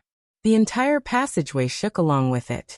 However, looking at the elemental eating bugs' corpses that were denser than raindrops, Xian's heart couldn't relax no matter what. Because this huge rumbling sound was clearly her contending against the entire passageway's restriction. It wasn't just the elemental eating bugs. Oh, right at this moment, Xiaohua also discovered the abnormality of the passageway's restriction. All the talisman characters in his transcendence were like a rising tide rushing towards one place. This surge even set off waves of talisman characters. The silver-white brilliance in Xiaohua's transcendence was originally on the verge of being scattered by the jade tide. Now it was even more inferior. Surprised, Xiaohua unconsciously looked towards Xian. He saw a golden whirlpool that looked like a sea of swords fiercely rotating not far away. A strand of golden thread rushed out from this whirlpool. One end of the golden thread was in the shape of a huge flying phoenix. Surrounding the flying phoenix were densely packed small dots. These small dots were dark green in color. However, on top of this dark green, there were also strands or bits of silver white.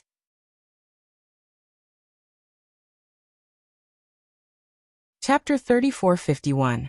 Just when Xiao Hua was about to close his Dharma eyes, a silver ball of light that looked like a flying phoenix caught his attention. Xiao Hua was rather surprised. Oh, what is this? However, before he could take a closer look, Xian's anxious voice sounded. Little monk, I can't hold on for too long. If you can't find the entrance, then we can only go inside. Okay, Xian, let's hurry and fly forward. Xiao Hua hurriedly closed his Dharma eyes. Currently, his Dharma eyes were refining the essence of the void-penetrating beast, so he didn't feel any fatigue using his Dharma eyes. Xian lightly reprimanded, and the flying phoenix sword in midair once again expanded. The small sword in the light feather frantically stabbed out, clearing the passage in front of Xian and Xiao Hua. Xian didn't dare to be negligent. She waved her hand and said, "Let's go." Her figure floated up first. She was actually also using the light body technique. Xiao Hua understood that Xian was afraid of attracting the attention of the elemental eating insects, and didn't dare to let her true qi leak out. That was why she used the light body technique. Thus, he also hurriedly used the ethereal steps and followed behind Xian. Wang Xian had only flown 100 feet when another loud rumbling sound rang out. A group of elemental devouring insects that were even larger than the previous one flew out from the restriction of the passageway and pounced towards Xian and Xiao Hua. Kill, Xian sneered.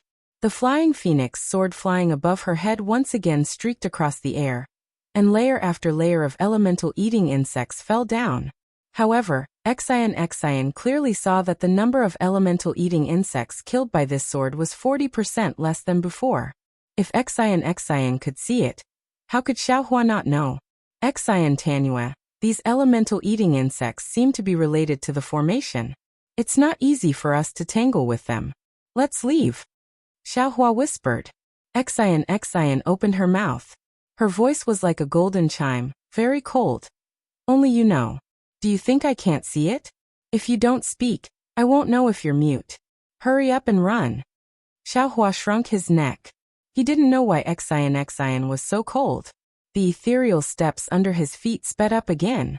Xiao Hua and Xian's wish was beautiful, but the elemental eating insects became more and more powerful. In the end, half of Xian's gold origin flying sword was actually eaten by elemental eating insects. A pitiful flying phoenix weakly struggled in midair. Damn it! Xian roared.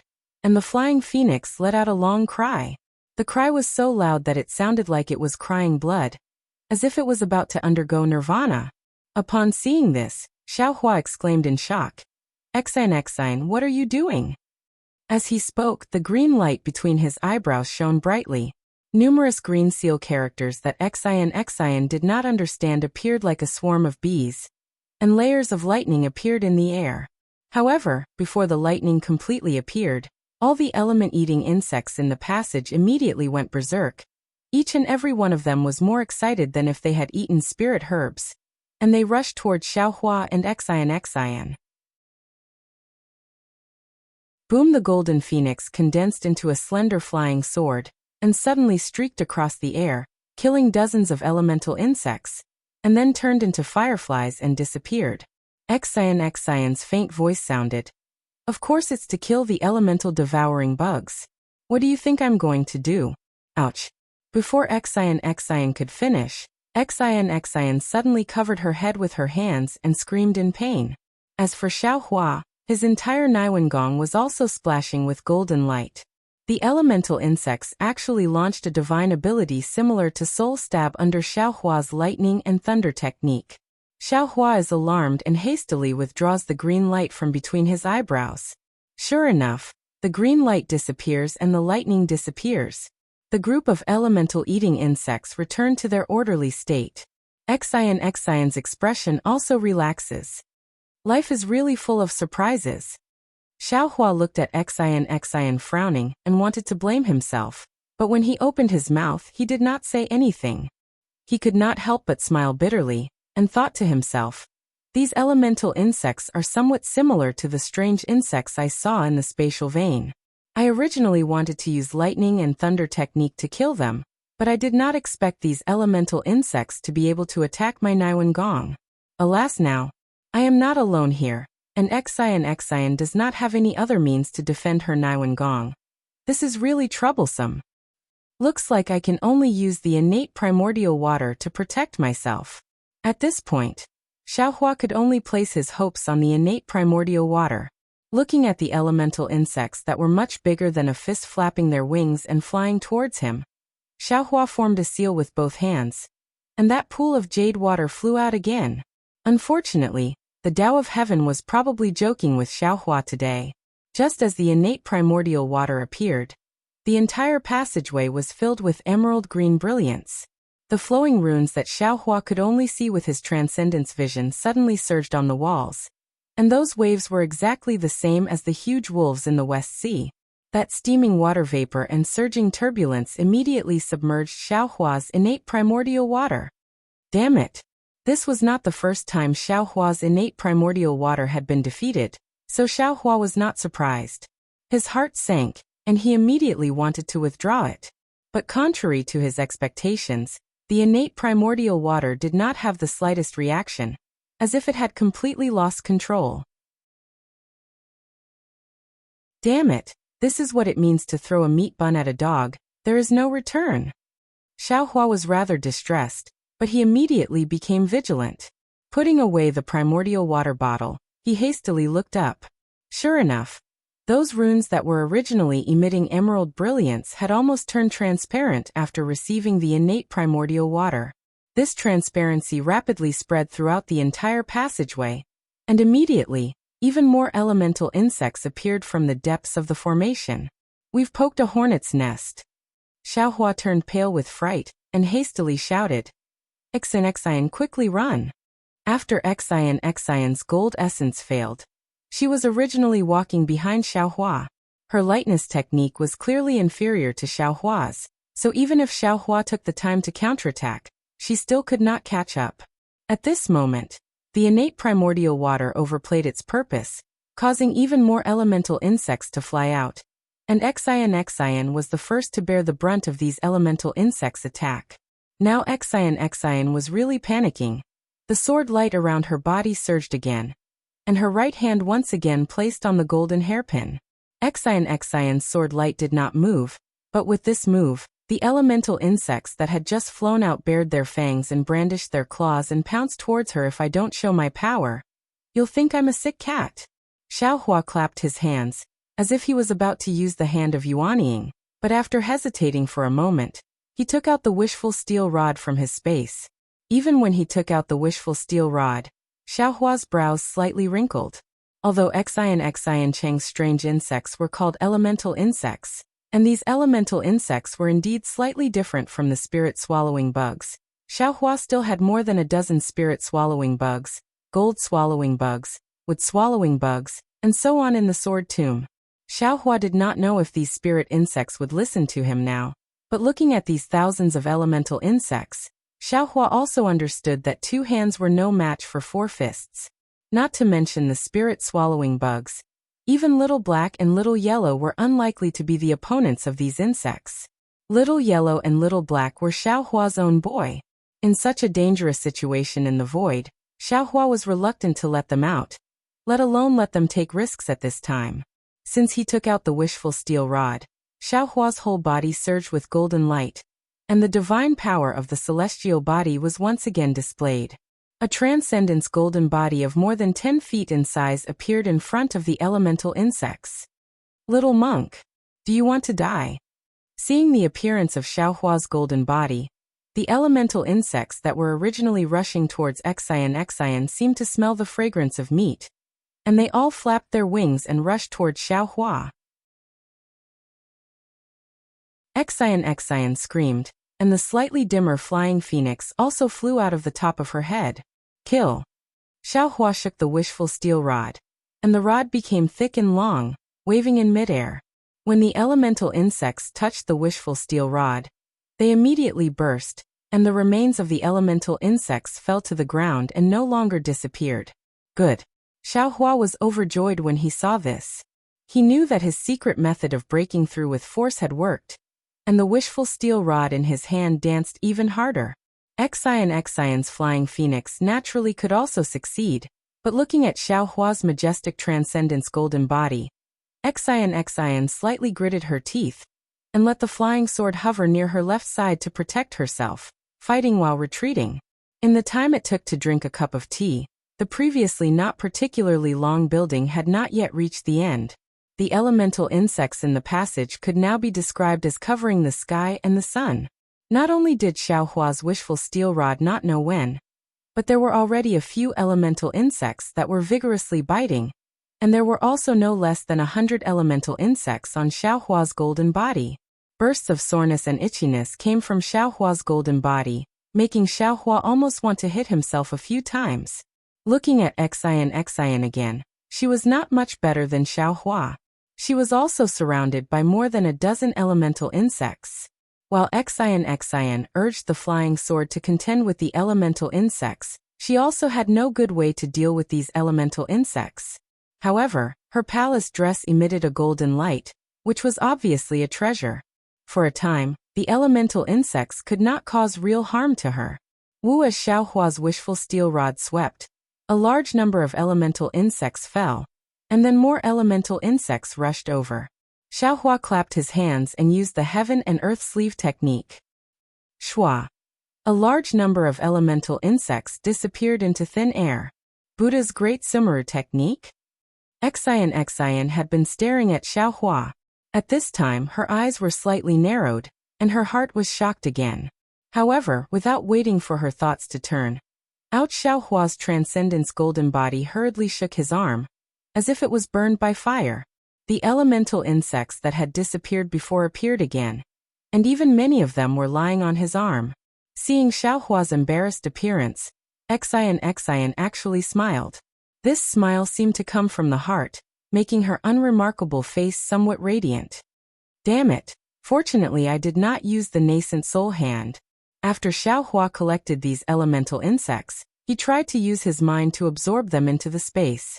However, although these elemental insects were small, their resistance was not small. His mind could not control them, and they were still under Xiaohua's control. Xiaohua really felt like he was trying to steal a chicken only to end up losing the rice used to lure it. Alas, no wonder sword cultivators use sword pouches to collect the spirit-swallowing insects. Xiaohua sighed. Seeing that force was not working, he could only use wisdom. But at this time, Xian raised her head and shouted, "Little monk, quickly rush forward. Don't care about these elemental insects. First find the exit of the passage. Your transcendence golden body is huge enough for them to swallow, and I will also send out my true qi. Now we can only choose to cut our losses."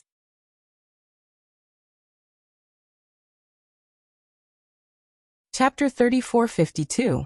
Xian's suggestion wasn't wrong. At such a crucial moment, it was probably the wisest choice.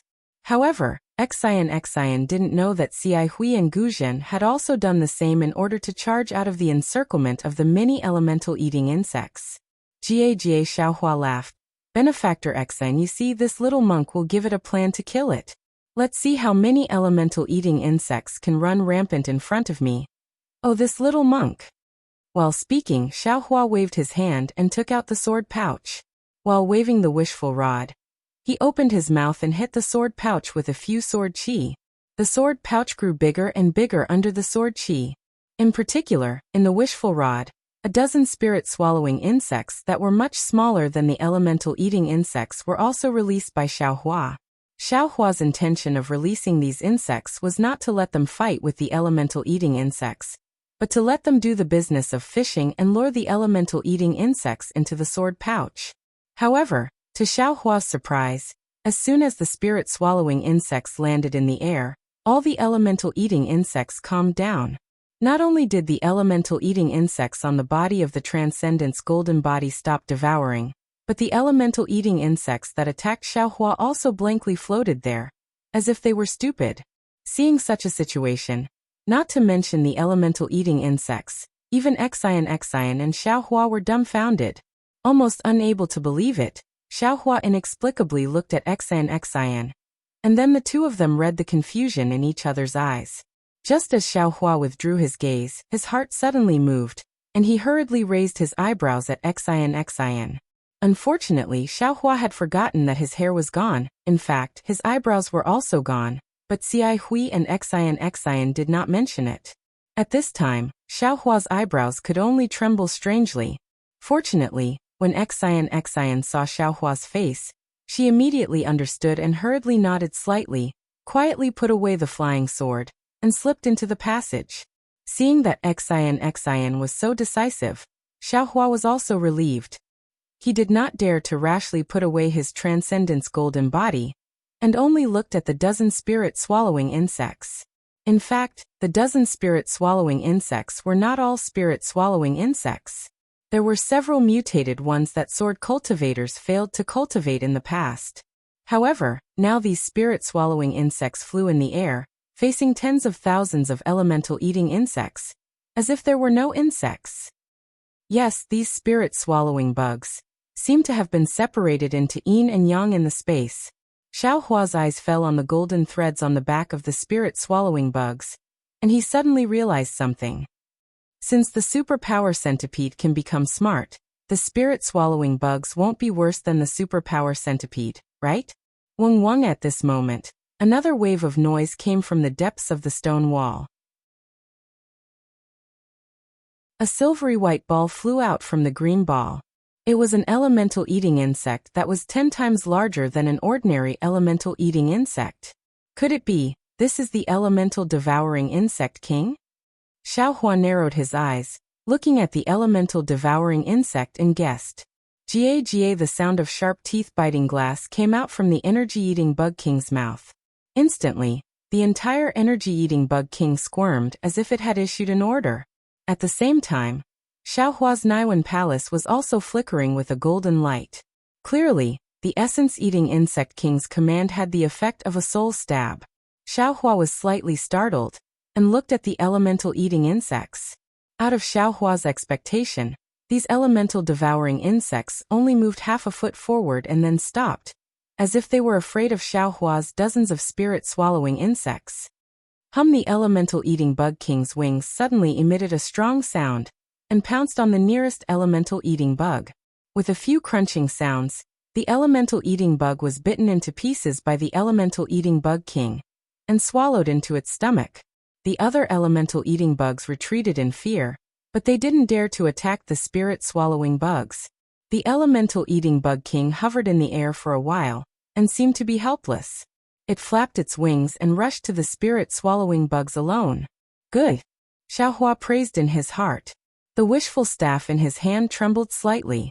He understood that as long as he killed the elemental-eating insect king, these elemental-eating insects would collapse, and he would be able to safely pass through this damn passage with Xin. Before Xiaohua could raise his wishful staff, more than a dozen spirit-swallowing bugs, which were much smaller than the elemental-devouring bugs, flew up in the air. Then 9 of them flew up in groups of 3, while the others went to the left and right. They were divided into different levels, and attacked the elemental-devouring bug king from the side. Is this still an insect? Xiaohua saw this and his eyes widened. An incredible feeling came from the bottom of his heart. The wishful staff in his hand stopped.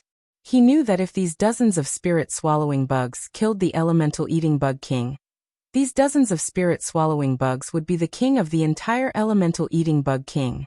If he forced the wishful staff, these spirit-swallowing bugs may not be able to convince the masses. Kacha, a series of chaotic noises came from midair, and Xiaohua became more and more dumbstruck. The elemental-eating bug king was huge, and its teeth were sharp. Although there were more than a dozen spirit-swallowing bugs, they were obviously not its opponent. However, these dozens of spirit-swallowing bugs attacked the energy-eating bug king from all sides at the same time. Once the energy-eating bug king heard a spirit-swallowing bug, this spirit-swallowing bug would immediately dodge, and another spirit-swallowing bug would take its place. Thus, the energy-eating bug king still maintained an impenetrable formation. Ordinary people would find it difficult to fight against 4 hands with 2 fists, let alone the spirit-swallowing bugs with sharp teeth. In just a few minutes, a long whisker of the elemental-eating bug king was bitten off by a spirit-swallowing bug. Kacha the elemental-eating bug king issued an order again, and the nearby elemental-eating bugs began to squirm. The 3 spirit-swallowing bugs that were flying around the periphery immediately flew out of the battle group and swaggered around the elemental-eating bugs. Sure enough, the restless elemental-eating bugs immediately calmed down. Seeing this, these spirit-swallowing bugs hurriedly rushed into the battle group again. Haha, interesting. Xiaohua found it funny. He simply stopped taking back his Transcendence golden body and watched the battle with a smile on his face. If this situation was seen by Ci Hui and Guzhen, wouldn't they be furious? The thousands of elemental-eating bugs that could devour relics and Buddha statues didn't want to fight at all. They just watched blankly on the wall. Once the dozens of spirit-swallowing bugs succeeded, they immediately swarmed to attack. The elemental-eating bug king was at a loss. Obviously, it was not as agile as these spirit-swallowing bugs. It only chased after the spirit-swallowing bug in front of it and attacked, completely unaware that this spirit-swallowing bug had been replaced by 4 in a moment. Under the attacks of the dozens of spirit-swallowing bugs, the body of the elemental-eating bug king began to shatter. Ka the elemental-eating bug king opened its mouth to cry for help. This time, the elemental-eating bugs didn't have the slightest intention to move.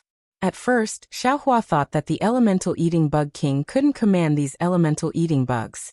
But when he saw the elemental-eating bug king's cry and the green brilliance on the walls of the passage rising and falling from time to time, he suddenly realized that the elemental-eating bug king was activating the magic formation of the passage. The reason why the magic formation of the passage didn't attack like the elemental-eating bug king was that the magic formation couldn't distinguish whether the fight between the spirit-swallowing bugs and the elemental-eating bug king was a fight for the throne or an invasion. Now that he understood, Xiaohua felt a little lucky. If he joined in, he might not be able to kill the elemental-eating bug king with one blow, but those elemental-eating bugs would definitely attack him, and even the magic formation of the passage would be triggered. Wouldn't his advantage of releasing the spirit-swallowing bugs be exhausted? Seeing that its cry for help didn't work, the elemental-eating bug king became more terrified. It screamed and turned around, trying to escape from the siege of the spirit-swallowing bugs. What surprised Xiaohua even more happened. The dozens of spirit-swallowing bugs didn't deliberately block the escape of the elemental-eating bug king, but surrounded it and killed it at the same time. Seeing that there was always a chance to escape, the elemental-eating bug king only wanted to escape, but it neglected its attack. Then, after just a few dozen meters, half of its body was swallowed by the spirit-swallowing bugs. But seeing that the elemental-eating bug king was about to fall to the ground, the dozens of spirit-swallowing bugs rushed up and instantly showed ferocious expressions. With a kacha-kacha sound, the spirit-swallowing bugs devoured the elemental-eating bug king completely. Then these spirit-swallowing bugs spread their wings and flew back. They circled around Xiaohua's Transcendence golden body several times, and then flew towards the thousands of elemental-eating bugs. Damn it, are they greeting me? Xiaohua didn't dare to release the spirit-swallowing bugs before. Not only because he was afraid that the dozens of spirit-swallowing bugs couldn't defeat the thousands of elemental-eating bugs, but also because he couldn't control them. Now these spirit-swallowing bugs actually showed off in front of him. How could he not know that these spirit-swallowing bugs were really psychic? After cursing with a smile, he opened the sword pouch. As expected, the dozens of spirit-swallowing bugs flew to different places. With their wings buzzing and mouths clanging, a spirit-swallowing bug led a team of elemental-eating bugs into the sword pouch. Seeing the dozens of teams of elemental-eating bugs flying into the sword pouch in a uniform manner, Xiaohua couldn't stop smiling. These are thousands of elemental-eating bugs. As long as I take them out of the mysterious water palace, damn it, who dares to go against me? As long as I'm not happy, I'll release them. Not to mention devouring them, I'll scare you to death. When the elemental-eating bugs in the passage completely disappeared, Xiaohua immediately put away the sword pouch. As expected, in a moment, dozens of spirit-swallowing bugs flew out again and swayed in front of Xiaohua. Good boys. Xiaohua put away his Transcendence golden body. With a wave of his hand, He took out some spiritual herbs and handed them to the spirit-swallowing bugs. The dozens of spirit-swallowing bugs rushed forward and devoured the spiritual herbs in a few breaths.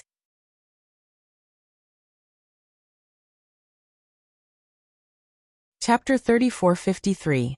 Go. If you're so obedient in the future, I'll treat you all the same. With that, Xiaohua waved his hand again, and threw a lot of spiritual herbs into the sword pouch. The spirit-swallowing bugs danced in front of Xiaohua for a while before falling into the sword pouch. Ha ha ha, it's really interesting. These bugs are so fun. Xiaohua put away the sword pouch, looked at Xian who had disappeared in the distance, and ran forward in high spirits. When he saw Xian, it was already a while later. Xian, who had reached the end of the passage, was now urging the flying sword to attack the restriction formation of the passage. Moreover, there was already light leaking in from the passage. Seeing that Xiaohua was safe, Xian's face showed ecstasy at first, but then her pale golden face turned cold again. She asked faintly, "Little monk, you're really amazing. I tried my best to break through the formation again, but you easily got rid of tens of thousands of elemental devouring bugs. I really can't think of any ancient temple in the Pure Land world that has such a powerful monk like you." Xiaohua shrugged and said with a smile, "Since you don't know, don't think too much. The important thing is that you and I are both still alive. This seems to be the most important thing, right?" Humph.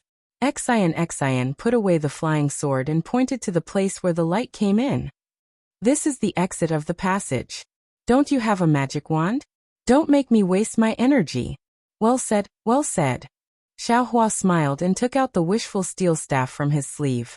With a loud shout, he hit the light with the head of the staff.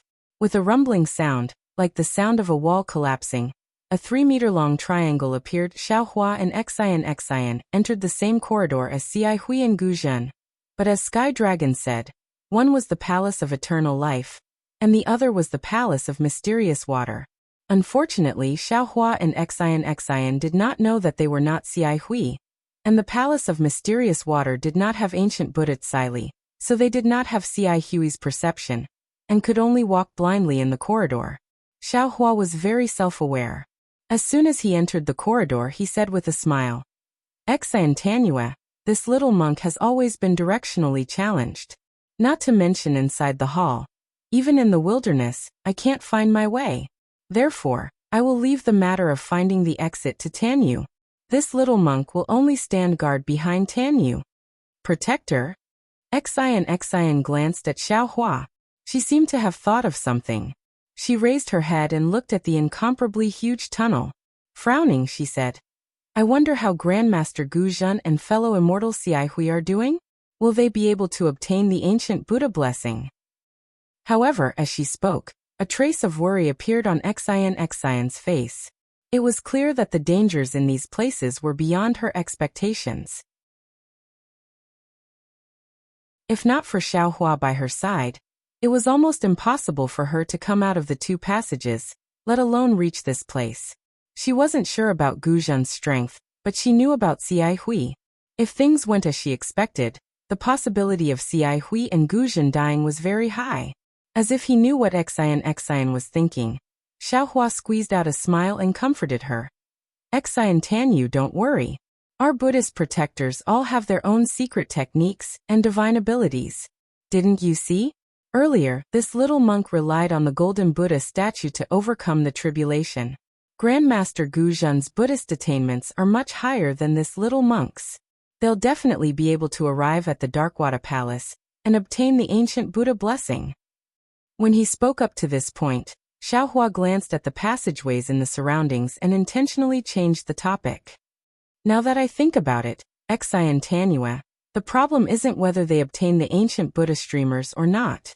The problem is whether there are ancient Buddha streamers at the place they went to, or in other words, whether there are any within the Darkwater Palace.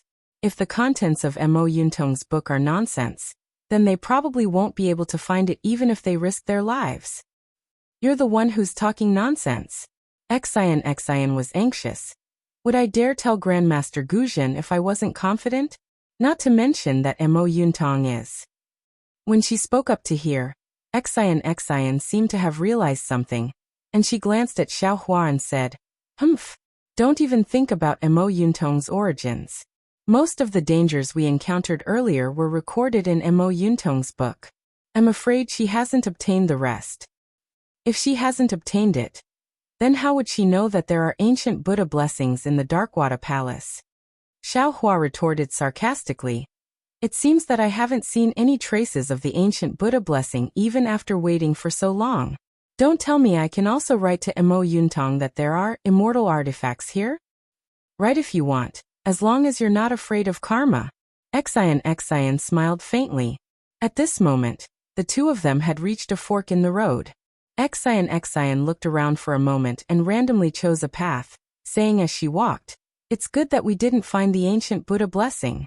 If we did, what would Cai Hui and Grandmaster Guzhen do?" "Oh, I understand. Little monk, you're also coveting the ancient Buddha blessing, aren't you?" Xian looked at Xiao Hua with a smile. "Your greed isn't ordinary. I want that immortal artifact." Xiao Hua raised his head and smiled like a little fox. Xian pouted. "Don't even think about it. I want it too, but at this point, Xian's expression changed. Previously, Xiao Hua hadn't revealed his strength, and he was with Cai Hui, so Xian didn't care about him. But now, Xian could see clearly that Xiao Hua had endless means. How could she compare to him? If he wanted the immortal artifact, he might have a chance. In fact, Xian even thought of some bad things. What?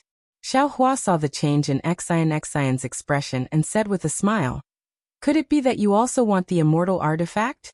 Instead of looking for someone?" Xian snorted coldly. "I'm not someone who doesn't mean what I say. Moreover, I've already made my purpose very clear." Clap clap. Xiao Hua clapped his hands and said with a smile, "Since that's the case, it's good. It would be impolite for this little monk to refuse this immortal artifact. I'm ashamed to accept it." Xian fiercely clenched her teeth. It would be a lie to say that she didn't covet the immortal artifact, but she also knew that it was wishful thinking to rely on her own strength to obtain the immortal artifact.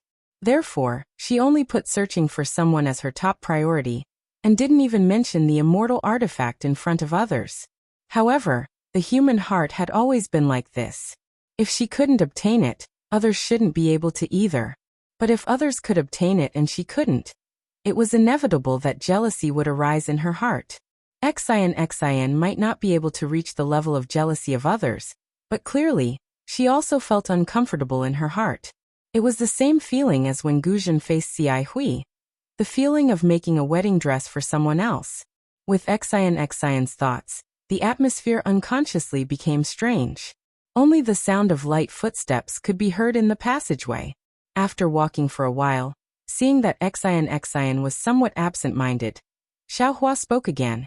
"Xian Yanhua, this profound water palace doesn't seem to be as simple as an ancient spell formation?"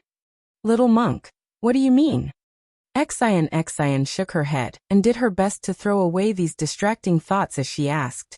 Xiao Hua pointed at the tall passageway and explained, "If it's an ancient Taoist spell formation, there's no need to use such a tall passageway, right? It's too much of a waste of materials." "What are you trying to say? You might as well be more direct." Xian snappily interrupted Xiao Hua's words, but without waiting for Xiao Hua to open his mouth again. Xian suddenly thought of the white bones that she had seen in the spiritual grassland. Her brows wrinkled as she said, "You mean, this profound water palace is so big, and many Taoist restrictions rely on the golden Buddha statues to resist. It seems to have something to do with diviners, right?" "Diviners?" Xian's expression changed, and her eyes rippled again. She stared at Xiao Hua and asked again, "Little monk, you actually know about diviners?" Xiao Hua smiled, raising his eyebrows without eyebrows. Dong at this moment. In the tunnel not far away, a huge battle puppet appeared out of nowhere. It was also covered in battle armor, and held a spear in its hand. When it took a step, the entire tunnel shook as it walked over. "Diviners?" Xian turned to look, and was so shocked that her jaw almost dropped. "No, Xiao Hua's eyes swept over. Although he was shocked, his reaction was different from Xian's. It's a puppet. Puppet? Xian was stunned and immediately understood. She nodded and said, "That's right, it's a battle puppet of the Taoist sect." Then Xian's heart skipped a beat. Her gaze moved away from the battle puppet and looked at Xiao Hua thoughtfully. Her gaze was meaningful. However, when Xian saw the expression in Xiao Hua's eyes, she was stunned again. That expression seemed very familiar. Yes, just a moment ago, when Xiao Hua saw the spiritual grasses and the huge transmission array, his gaze was exactly the same as it was at that time. It was a kind of greed, a kind of eagerness. It was as if a pair of hands had reached out from his eyes and grabbed the huge battle puppet from afar. This battle puppet will be left to this little monk. Xiao Hua reluctantly moved his gaze away from the battle puppet. He smacked his lips and swallowed the saliva in his mouth with difficulty. However, when he saw Xian's gaze, he couldn't help but be stunned. Why are you looking at me? There's a flower on your face. Xian said seriously. In the future, you can change your name to Flower Monk. Is that so? Xiao Hua listened to the sound of the battle puppet slowly walking over. There was no fear at all. He touched his face with his hand and smiled. Let this little monk see what kind of flower it is. If it looks good, I'll give it to Sandalwood. This flower is only called a flower when worn on a girl's head. If it grows on the ground, it's not called a flower. Bah! Xian spat softly. Suddenly, Xiao Hua's heart trembled. However, right after that, Xiao Hua shouted, Almsgiver Xian, hold the formation for this little monk so that this little monk can capture this battle avatar. Although Xiao Hua emphasized the words benefactor and little monk, Xian could still hear the weakness in Xiao Hua's tone. Xiao Hua raised his hand and held the wishful steel staff in his hand. He no longer avoided Xian. His whole body flashed with golden light as he secretly urged his spiritual power. At the same time he shouted, Chong Chong Chong.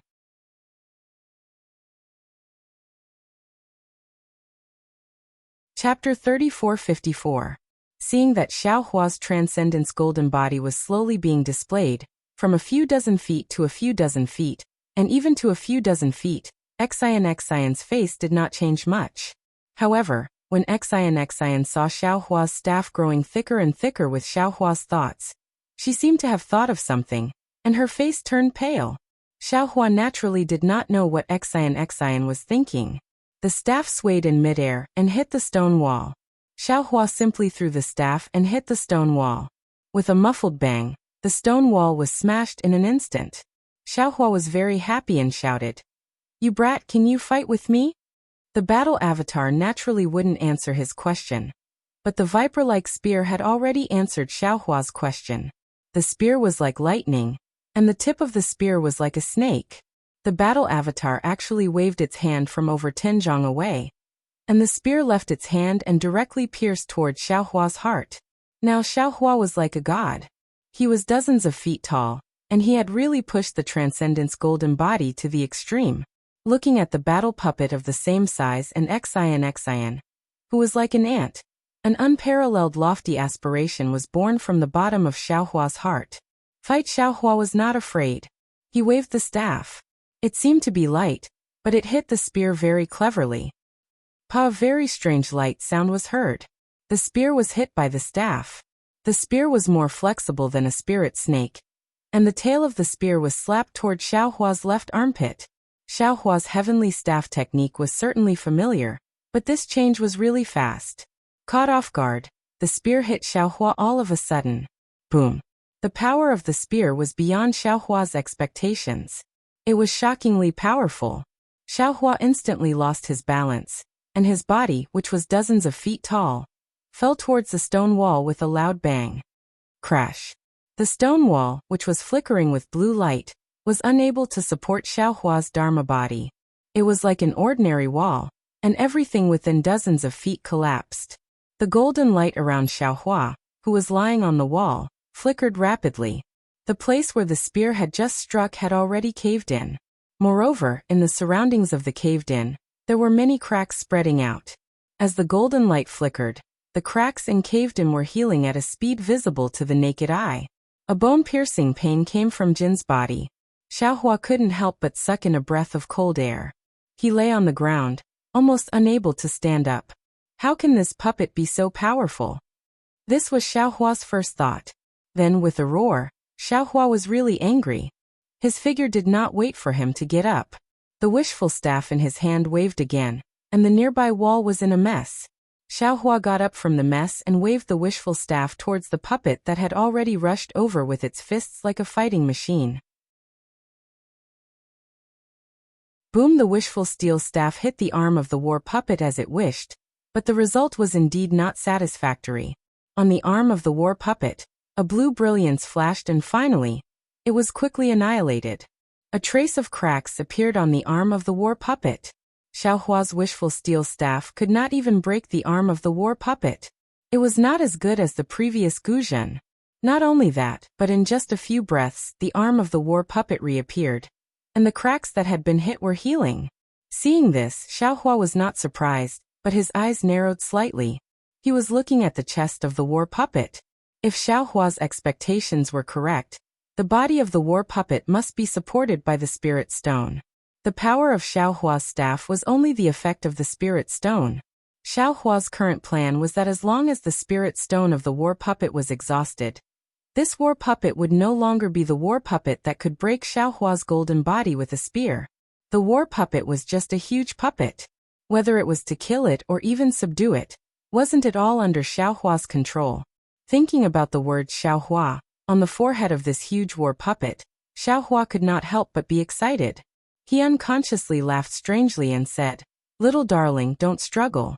Quickly come into the arms of this young master. This young master will love you." As he spoke, the wishful staff was raised again. And without waiting for the cracks on the arm of the war puppet to heal, he hit it again. How could the war puppet understand? Next to him, Xian also understood, and her slightly pale golden skin instantly had goosebumps. However, in a moment, Xian was shocked again. In her eyes, this war puppet definitely had the strength of a 5th-level elemental force.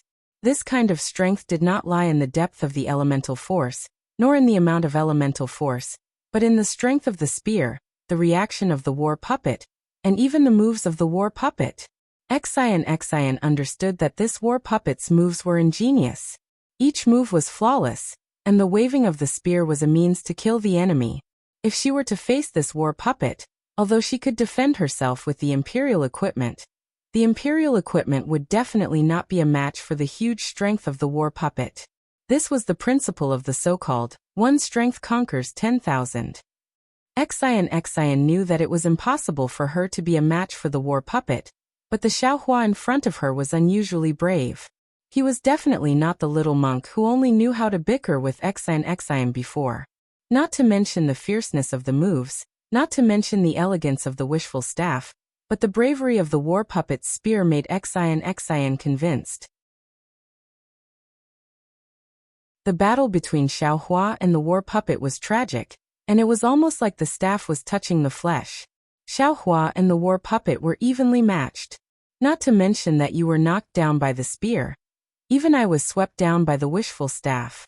In half a cup of tea's time, the entire passage was a mess. Within 100 feet of space, there were ruins, and it was really ugly. The body of the man, and the war puppet was also full of scars. Not only were there thick cracks all over the war puppet's body, even Xiaohua's golden skin was black and missing a few pieces. It should be because of the war puppet's attack. But the more it was like this, the more Xian was shocked. She really couldn't understand. How could a little monk of the Buddhist sect be so vulgar with the war puppet of the Tao sect? Where did those profound Buddhist techniques, and even the previous Tao techniques go? Little monk, after watching for a moment, Xian was frightened and couldn't help but send a voice transmission. Can you beat the war puppet? Where did all your Buddhist divine abilities go? Grandma, Xiaohua roared. I am a Buddhist Vajra. Is it possible that I am afraid of this war puppet? Xiaohua was once again caught off guard, and was hit on the head by the spear. With a loud bang, the ground of the passage also sank a few feet deep hole. Why are you competing with the war puppet? Xian also unconsciously roared. What do you know? Xiaohua stood up from the wall and shook the dust off his body. He raised the wishful staff and rushed to the war puppet. At the same time he shouted, "This war puppet is not a human. It can only persist because of the spirit stones. This little monk is fighting with it. Isn't it just to consume its spirit stones?" You in an instant, Xian immediately understood the greedy Xiaohua's thoughts. She raised her trembling finger and shouted, "You still want this war puppet?" "Why not?" Xiaohua didn't seem to be embarrassed that his abacus had been exposed and asked back. In just a moment, Xiaohua and the war puppet fought for several rounds. Xian's guess was right. A single force conquers all methods. This war puppet relied on this huge force to kill countless cultivators who coveted the profound water palace. And today it encountered Xiaohua, who excelled in brute force. It could be said that it met a good talent.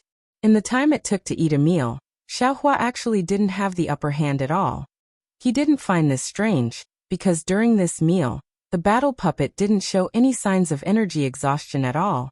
Even the flaws in the spear's moves were becoming increasingly fewer. How was this the appearance of spirit stones being depleted? What's going on? Xiaohua felt that his arm was a little sore and numb. He was slightly puzzled. At this time, Xian also felt that something was wrong. Seeing Xian urge her genuine qi, the golden light above her eyes shone brightly. It was not an exaggeration to say that it was the fiery golden eyes. Little monk. Suddenly, Xian, who seemed to have seen something, turned pale with fright again and exclaimed, "Don't you have any ideas? This war puppet doesn't have any spirit stones. The space between its feet and the ground is a little strange. Every time it moves, the world's spirit energy will be sent into the passage. In this passage, no, in the profound water palace, you are definitely not the war puppet's opponent." Haha. I see. Xiaohua understood and immediately laughed. Then it's even easier. As he spoke, he patted his forehead. A huge hand emerged from the top of Xiaohua's head and grabbed at the war puppet, the hand of a nascent soul. Xian bit her lips. Her eyes revealed an indescribable look. Even Xian herself didn't know what this meant. Boom! The nascent soul's hand grabbed the war puppet and threw it into the air. Buzz! At this time, the war puppet's body shone with a blue brilliance. Rays of light sharper than flying swords pierced the nascent soul's hand. Even the war puppet's spear pierced the nascent soul's hand with a pung sound pop like the sound of a bubble bursting. The nascent soul's hand was instantly destroyed by the light of the war puppet. Xiaohua's body shone with a golden light. Moreover, the innate divine restriction on his Naiwan palace emitted a faint golden light again. Obviously, the blue thorn could also attack divine sense. This Xiaohua frowned and fell into deep thought. He had always thought that the war puppet only relied on its fists and feet, and couldn't use magic arts. But now it seemed that it was just as Xian said. The war puppet was part of a magic array. Not only could it borrow the magic power of the magic array and exchange it for energy, the magic array could also use the war puppet to attack. If this was the case, even if Xiaohua captured the war puppet, he might not be able to use it. Thinking of this, Xiaohua's eyes turned. Behind Xian's back, his left hand formed a spell that Xiaohua had comprehended long ago. But he had never used it. Following the activation of Xiaohua's Fa Li, an earthy yellow brilliance flashed around the body of the battle puppet. This brilliance instantly turned into tens of thousands of thin threads, completely covering the battle puppet. When the threads of light disappeared, the entire battle puppet seemed to have sunk into a deep pool. Not only was it unable to wave its spear, even its hands and feet seemed to be bound and unable to move.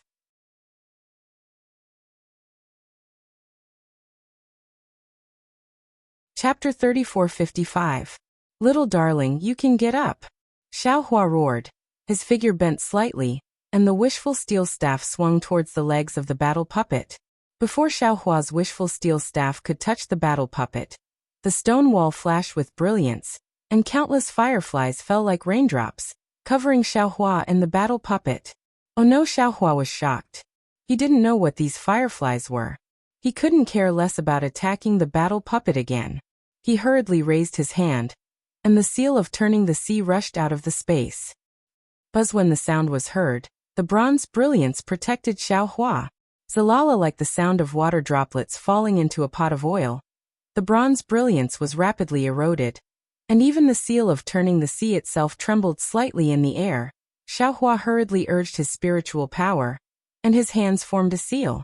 The seal of turning the sea roared again, trying its best to resist the green fireflies. At this moment, there was a muffled sound, and a sharp pain came from Xiaohua's abdomen.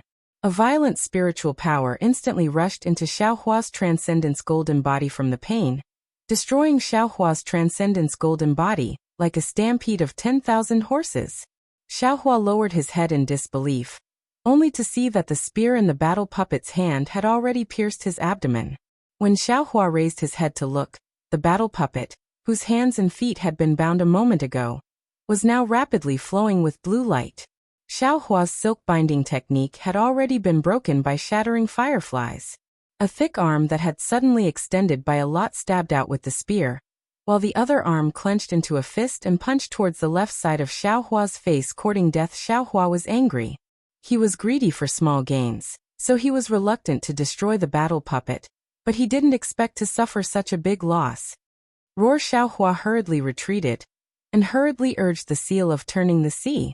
With a loud dragon roar, the coiling dragon on the seal of turning the sea turned 10 feet thick, flew out of the seal of turning the sea, and rushed towards the chest of the battle puppet with the seal in its mouth. Boom! The battle avatar was also extremely agile. Its right fist immediately gave up on Xiaohua and punched the seal of overturn the sea. With a loud boom, the battle avatar's fist was knocked off a large part. The battle avatar's figure also staggered. The seal of overturn the sea was also sent flying high up into the air, and rushed to the top of the passage. Little thing, you're down?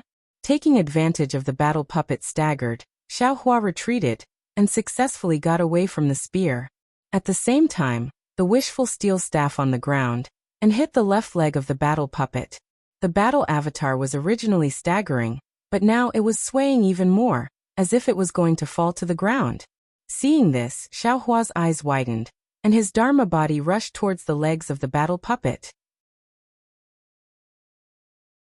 He wanted to take advantage of this opportunity to defeat the battle puppet. The battle puppet didn't panic. Although it saw the seal of turning the sea once again rushing from the sky, the right fist that had slowly healed was ready to strike again, and the left arm was retracted, and the spear stabbed towards Xiaohua's back. Dang! Xiaohua naturally let go of the battle puppet's attack, and swung the wishful steel staff in his left hand to block the spear. His Dharma body rushed forward, and hugged the legs of the battle puppet. The battle puppet was also very good. Although its figure was crooked, its right foot kicked up without hesitation, obviously trying to force Xiaohua to defend. Who knew? With a loud bang, the right leg of the battle puppet kicked Xiaohua's chest, and Xiaohua didn't intend to dodge at all. Almost like the spear piercing the golden body, a strange force rushed into the golden body, crazily destroying it. When Xiaohua urged the heavenly law embodiment of heaven and earth to contend with this force, he laughed proudly. Ha ha ha! You should obediently be this father's puppet. Along with the laughter, Xiaohua's left arm exerted strength, and his left shoulder arched forward, like a little ruffian fighting in the marketplace. He wanted to throw the battle puppet over. Regardless of whether Xiaohua's move was obscene or not, in short, it was really effective. The battle puppet's figure was completely out of balance, and it was thrown towards the ground. Xiaohua's right leg swept the ground again, and when the battle puppet's left leg left the ground, he could put the battle puppet into the space. Just when Xiaohua was feeling proud, suddenly, a very familiar hissing sound came from above his head. See, before Xiaohua could raise his head to look, he heard Xion's frightened shout, "Little monk, Blackwater ancient beast." What? Blackwater ancient beast? Xiaohua turned pale with fright. How did it get here? Above Xiaohua's head, there was a green brilliance that opened like a door. The Blackwater ancient beast that had previously entered the Blackwater Palace only now found this place. Seeing that Xiaohua was fighting with the battle puppet, its eyes immediately flashed with a dark green brilliance. Following a hissing sound, the Blackwater ancient beast shook its head, and a desolate aura was released from its body, pressing down on Xiaohua like a mountain. At the same time, the Blackwater ancient beast opened its mouth, and a stream of green water poured down like the Milky Way. Amidst Xian's panicked shout, Xiaohua and the battle puppet were covered together. Damn it! Seeing that he had failed at the last step, Xiaohua was helpless. He didn't dare to put his mind on the battle puppet anymore. Before he could even raise his head, he immediately let go of the battle puppet and turned slightly, wanting to escape. At the same time, Xiaohua didn't forget to kick the battle puppet with his right leg, and his left hand slapped the top of his head, releasing a pressure comparable to that of a doppelganger stage cultivator. He did his best to resist the Blackwater ancient beast's ferocious aura. However, Xiaohua still underestimated the strength of the guardian beast. His right leg had just kicked the battle puppet down when his whole body immediately stiffened, as if he was in a block of ice. An indescribable feeling rose from the bottom of his heart. Imprisonment technique? No. Blood-dripping paradise. Xiaohua was stunned for a moment, then suddenly realized that this was the feeling he had when he was trapped in the blood-dripping paradise. This ancient beast is actually so powerful. At this time, Xiaohua's heart was like dead ashes. Although he had already advanced to the nascent soul stage, and his strength had greatly increased, he still didn't have any comprehension of the so-called domain realm. Even the blood drop paradise couldn't cultivate to the domain realm so quickly. Little thing, then let's fight. Xiaohua watched as the profound water ancient beast pounced from the sky. On the ferocious beast's head, its dark green eyes were filled with cruelty. It clenched its teeth and black mist began to surge around its body. Strands of black flames also surged out along with the devil chi. The blood-dripping paradise really had some effect. Xiaohua felt that his body was somewhat relaxed, as if he could move. Unfortunately, the profound water ancient beast didn't give Xiaohua any chance at all. It opened its mouth again, and the jade spring rushed out again. Xiaohua felt his body tighten, and the blood-dripping paradise couldn't be activated again. What should I do? Xiaohua anxiously thought of a countermeasure. Suddenly, Xiaohua raised his eyebrows and slightly closed his eyes. A moment later he opened them again. Above Xiaohua's head, bursts of golden light flourished. It was the green-robed Xiaohua's invisible nascent soul that rushed out of Xiaohua's body. As the nascent soul rubbed its hands, strands of golden light more intense than sunlight shot into the green fireflies around Xiaohua's body. Koch of the profound water ancient beast's immature domain collapsed under the nascent soul's spell demonic chi. In the distance, Xian had already held the golden hairpin in her hand when the profound water ancient beast appeared. Unfortunately, the ancient beast's power and the domain's power forced Xian to activate her genuine chi. The palace dress on her body flourished with golden light as she tried her best to resist. Although Xian wanted to spare some time to help Xiaohua, seeing the demonic chi in Xiaohua's golden body, her face was already very shocked. Now she couldn't be any more shocked. The golden hairpin also froze in her hand. Xiaohua was really too mysterious. Was he a Buddhist? A Confucian cultivator? A Taoist cultivator? Or maybe a devil? Xian lost her judgment. She didn't know how to help. At this moment, the profound water ancient beast unexpectedly raised its head. Its dark green eyes looked at Xian again. Its gaze fell on the golden hairpin that was already flashing with golden light. Not good. When Xiaohua saw the profound water ancient beast looking at Xian, he already understood that this guy wanted to attack Xian first. He couldn't help but feel anxious. Sure enough, without waiting for Xiaohua's reminder, the profound water ancient beast turned into a green light and was about to pass over Xiaohua's head. Where are you going? The green-robed Xiaohua urged his nascent soul. With a wave of his hands, the nascent soul's hand appeared out of thin air and was about to capture the ancient beast.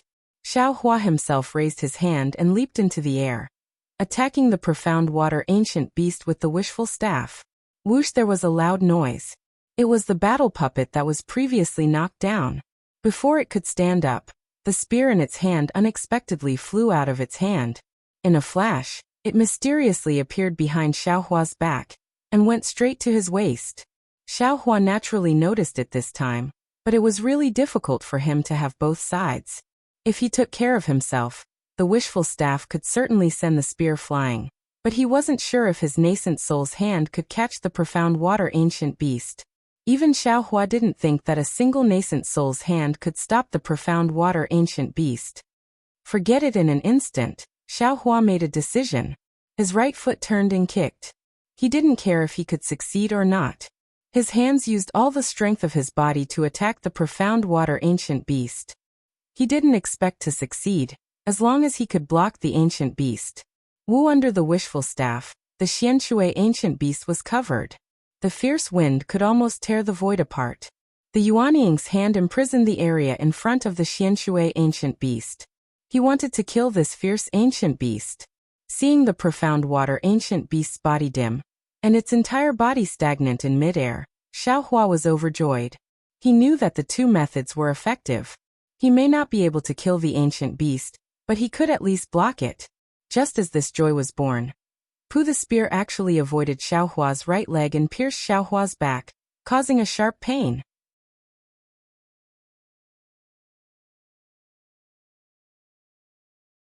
Chapter 3456. This spear was different from before. A sharpness pierced straight into Xiaohua's heart.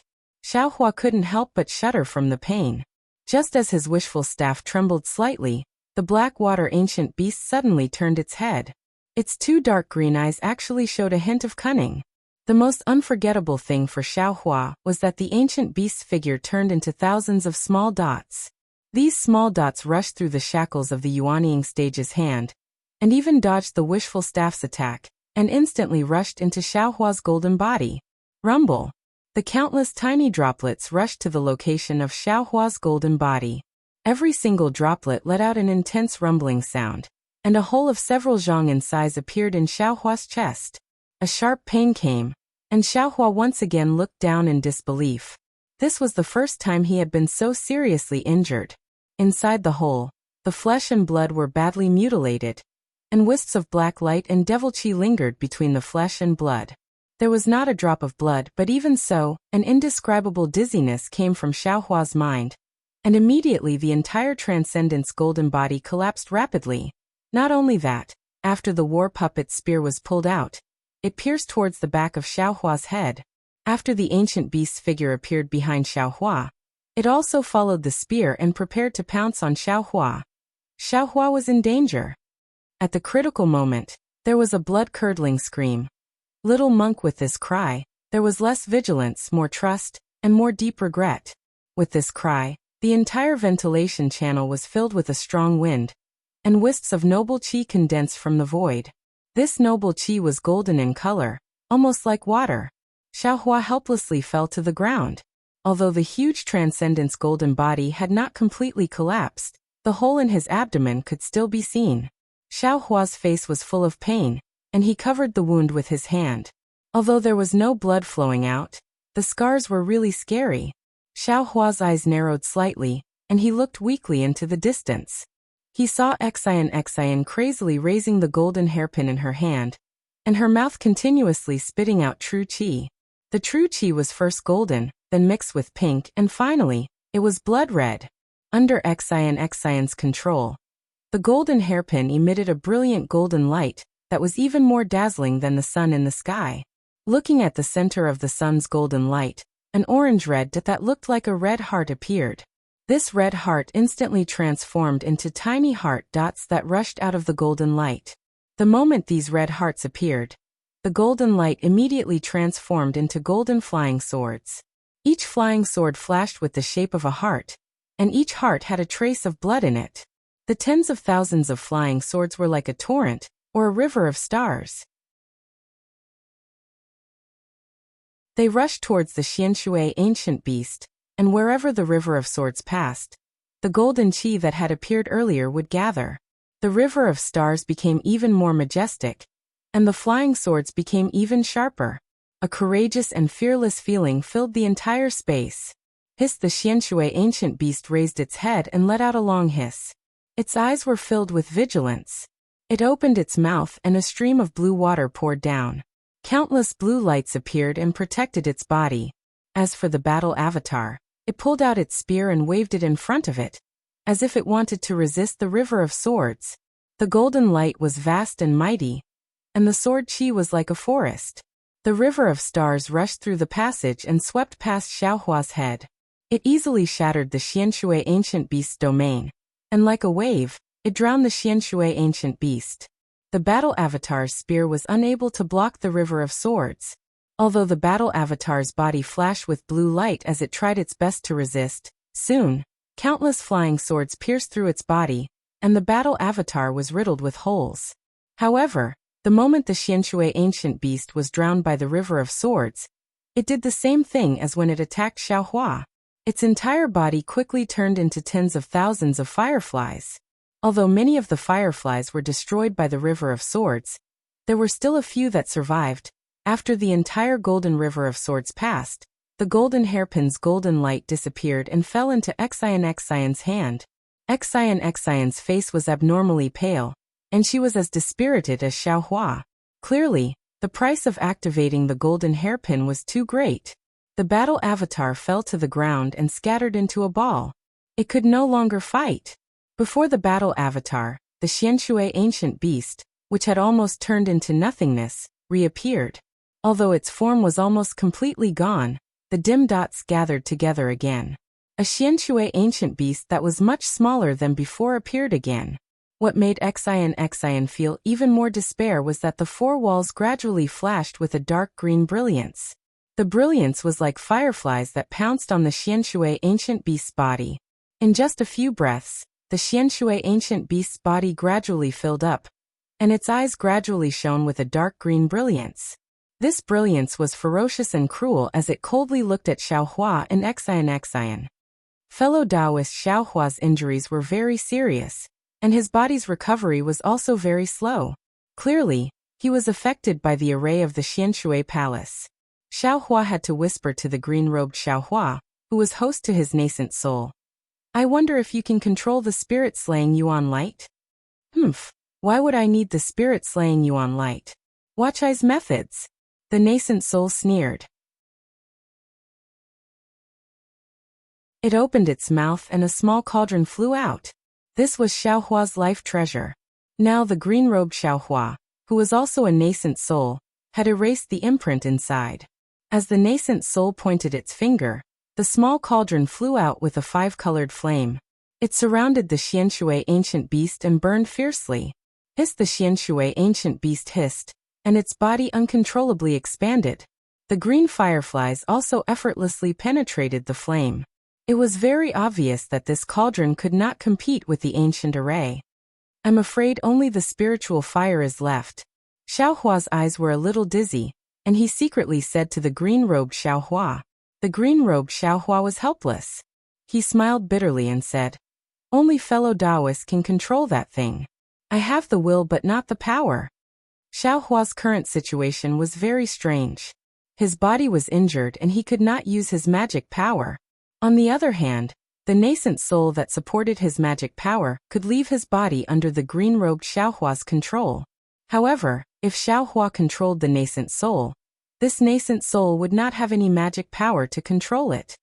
But Xiaohua opened his mouth, and his mind turned dark. It was as if he was about to faint. In his blurry eyes he saw the Xianshui ancient beast quickly take shape. His mouth was incomparably bitter. He unconsciously raised his eyes to look at the similarly helpless Xian. The two of them looked at each other and saw helplessness and despair in each other's eyes. This ancient Xianshui palace was indeed extraordinary. It was comparable to the spirit-severing stage Xiaohua. Xian, who had a great treasure in her hand, fought until the end, but in the end, she could not defy the heavens. Suddenly, a shocked expression appeared on Xian's face. Then this shocked expression turned into pleasant surprise. She slightly raised her hand and pointed at Xiaohua's head. Xiaohua was also stunned. He raised his head with difficulty, but all he saw was a flickering blue ripple of light. Within the ripple of light, there was the back of the Xianshui ancient beast. The back of the figure unwillingly spread its wings, and its strong tail circled in the air a few times before disappearing into the blue ripple. But at this moment, Xiaohua's vision turned slightly dark. He actually felt like he was about to faint. The green-robed Xiaohua did not dare to be negligent. He hurriedly controlled his nascent soul to enter his dantian, and urged Xiaohua to take out the pill from the space. When Xiaohua sent the green-robed Xiaohua into the space, before he could take out the pill, a wisp of fragrance came from his mouth and nose. Xian's slightly tired voice sounded in Xiaohua's ear. Little monk, this is the origin replenishing pill of my Confucian cultivator. It is a panacea for repairing the 5 viscera and 6 bowels. You were injured by the Xianshui ancient beast. You should hurry and take it, right? Benefactor Xian, you take it first. Xiaohua slightly propped himself up and pushed her away. Xian said unhappily. I just used too much of my essence. I don't need this origin replenishing pill. You take it first. I will immediately take other medicines. Okay, Xiaohua nodded. He took the origin replenishing pill and put it into his mouth without looking at it carefully. As soon as the pill entered his mouth, a sizzling sound came from Xiaohua's body. Xiaohua's body shook violently. Oh no, Xiaohua was slightly stunned. He immediately understood that the origin replenishing pill's medicinal power was conflicting with the blood-dripping paradise's demonic blood in his blood. Xiaohua hurriedly withdrew the blood-dripping paradise. When the demonic blood was completely absorbed, Xiaohua's body instantly produced thousands of tiny whirlpools. While the origin replenishing pill was repairing Xiaohua's viscera, it also produced a powerful suction force. It produced an awe-inspiring aura out of thin air and entered Xiaohua's body. The sizzling sound fell into Xian's ears. Xian acted as if she didn't hear it. She took out a jade box from her bosom and poured out some pink powder from the jade box to consume. After only a cup of tea's worth of time, a dark red color slowly appeared on her cheeks. During this period of time, Xiaohua's abdomen gradually healed. When the surface of the wound couldn't be seen, Xiaohua took out another set of clothes from the space. He didn't have a monk's robe. He also didn't dare to take out a Taoist robe. He only found an ordinary scholar's robe. Xiaohua checked a little and couldn't help but bitterly smile. His body was indeed powerful. It was really like what the Back-Earth Village's elder Wu said. He had reached the realm of a demigod. Just now, the fatal blow from the mysterious water ancient beast and the 2 stabs from the battle puppet couldn't take his life. His body was currently rapidly recovering, especially his blood vessels. The blood-dripping paradise was even crazier. It had already recovered his blood vessels a step ahead of his body. However, this kind of recovery was not without a price. This recovery consumed Xiaohua's essence. Although this essence could be replenished with extremely rare spirit pills, the most important thing was to rely on the accumulation of one's own cultivation. The path of essence didn't have any special shortcuts. Normally, one could only rely on the accumulation of years and months of bitter cultivation. Even so, Xiaohua's most seriously injured internal organs still couldn't be repaired in time.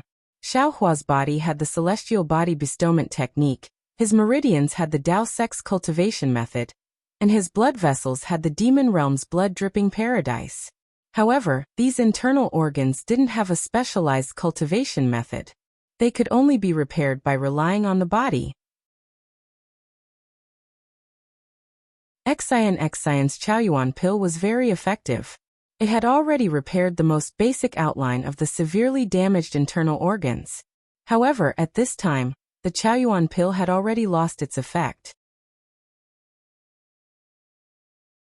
The remaining parts could only be slowly repaired by the celestial body bestowment technique.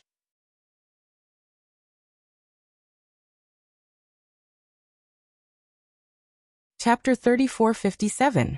It's really a loss. Xiaohua checked. Thinking about the danger just now, he still had a kind of lingering fear. If he didn't have Xian's golden hairpin, that Blackwater ancient beast would have pounced again, and his body would have been injured again. His body might have a strong recovery ability, but it couldn't withstand too much damage. If he was attacked by the Blackwater ancient beast and the battle puppet a few more times like this, he really would have fallen here. Thinking of this, Xiaohua couldn't help but secretly curse. This Blackwater ancient beast is too insidious? It actually used a diversion tactic? No, it's besieging Wei to rescue Zhao. No, it's loosening the reins only to grasp them better. This kind of trick I have to think about for a long time. This guy can actually do it in an instant. It really became a demon. However, although Xion's golden hairpin is powerful, it's obvious that Xion can't fully activate it. The Blackwater ancient beast still has the strength to fight in the end, but why did it flee in panic? Little monk, when Xiaohua was thinking, Xion opened her mouth. Thank you for just now. If it wasn't for you, I'm afraid it bodes ill rather than well. Alas, don't say any more, Benefactor Xion. Xiaohua waved his hand. That was the Blackwater ancient beast's plan, to loosen the reins only to grasp them better. Its main goal is still this little monk. Speaking of this little monk still has to thank you for your help. If it wasn't for you, this little monk would have gone to see my family's Buddha. Xion looked at Xiaohua with a somewhat complicated gaze and asked tentatively, Little monk, don't be modest. If you see your family's Buddha, won't I see my family's saint? You and I are now in the same boat. How can we not help each other? Right, how's the effect of the Chaoyuan pill? Why do I see that your complexion is not as good as I expected? Xiaohua naturally heard the meaning behind Xion's words, but he didn't intend to say it clearly. He smiled and said, Benefactor's Chaoyuan pill is really effective. This little monk's extremely injured internal organs have now been repaired. There's no major problem for the time being. After we find a way out, this little monk will return to the temple to recuperate. And this Chaoyuan pill is a sacred medicine for us Confucian cultivators, to consolidate the essence of the foundation. If the 5 qi is insufficient, the 5 elements are damaged, and the foundation of the true qi is broken, this pill can be used to heal. Even an injury like the little monk's would have been completely healed if there wasn't anything strange about it. Xion nodded her head slightly as she said this with a double meaning. Xiaohua acted as if he didn't hear the meaning behind Xion's words. He smiled and said, Perhaps my Buddhist sect. Just as he said this, Xiaohua was suddenly shocked. His smile froze on his face as he looked at Xion in confusion and hastily asked, Fellow immortal Xion, you said, what do you mean by insufficient 5 qi and damaged 5 elements? What was the foundation of true energy? What does this have to do with the damage to the internal organs? The corner of Xion's mouth hung a smile. Her eyes revealed a trace of craftiness. She wasn't trying to probe Xiaohua's Confucian cultivation base. After all, cultivators who cultivated both Buddhism and Confucianism, Taoism and Confucianism were not uncommon in hidden immortal continent and Western paradise. What she wanted to know was the details of Xiaohua's devil qi. But even so, Xiaohua's words still revealed his Confucian cultivation base. Isn't the little monk a disciple of the Buddhist sect? Why are you so interested in the secrets of our Confucian cultivators? Xion didn't answer the question, but asked instead, Holy shit, secrets? Once he heard the secrets, the greedy Xiaohua's heart itched like a cat scratching it. Cough cough. Xiaohua pitifully hugged his abdomen with his hand, coughed twice and said, This little monk was only curious. Previously, I only heard that Confucian cultivators only needed to cultivate a lump of righteous qi in their chest to be able to shake the heavens and move the earth, but I didn't expect that this true energy had something to do with the internal organs. Little monk, have you ever burned a fire before? Xion suddenly asked a seemingly unrelated question. Who would have thought that Xiaohua would very naturally answer? Of course, this little monk has been a farmer since childhood. Chopping firewood, burning fire, weeding, plowing. There's nothing that I don't know, ah? Xion was stunned. At the same time, Xiaohua himself was also stunned. The two of them opened their mouths, and the shape of their mouths was very similar. This little monk is really pitiful. Xion reacted, thinking that Xiaohua was joking. She very pitifully said, Then what does this little monk use to burn a fire in his house? Xiaohua returned to his senses and thoughtfully said, Naturally, it's withered branches and dry firewood. If it's winter, perhaps there's also some withered grass, or even dried wheat straw. Wheat straw? Xion naturally didn't know what wheat straw was, but she also didn't want to ask.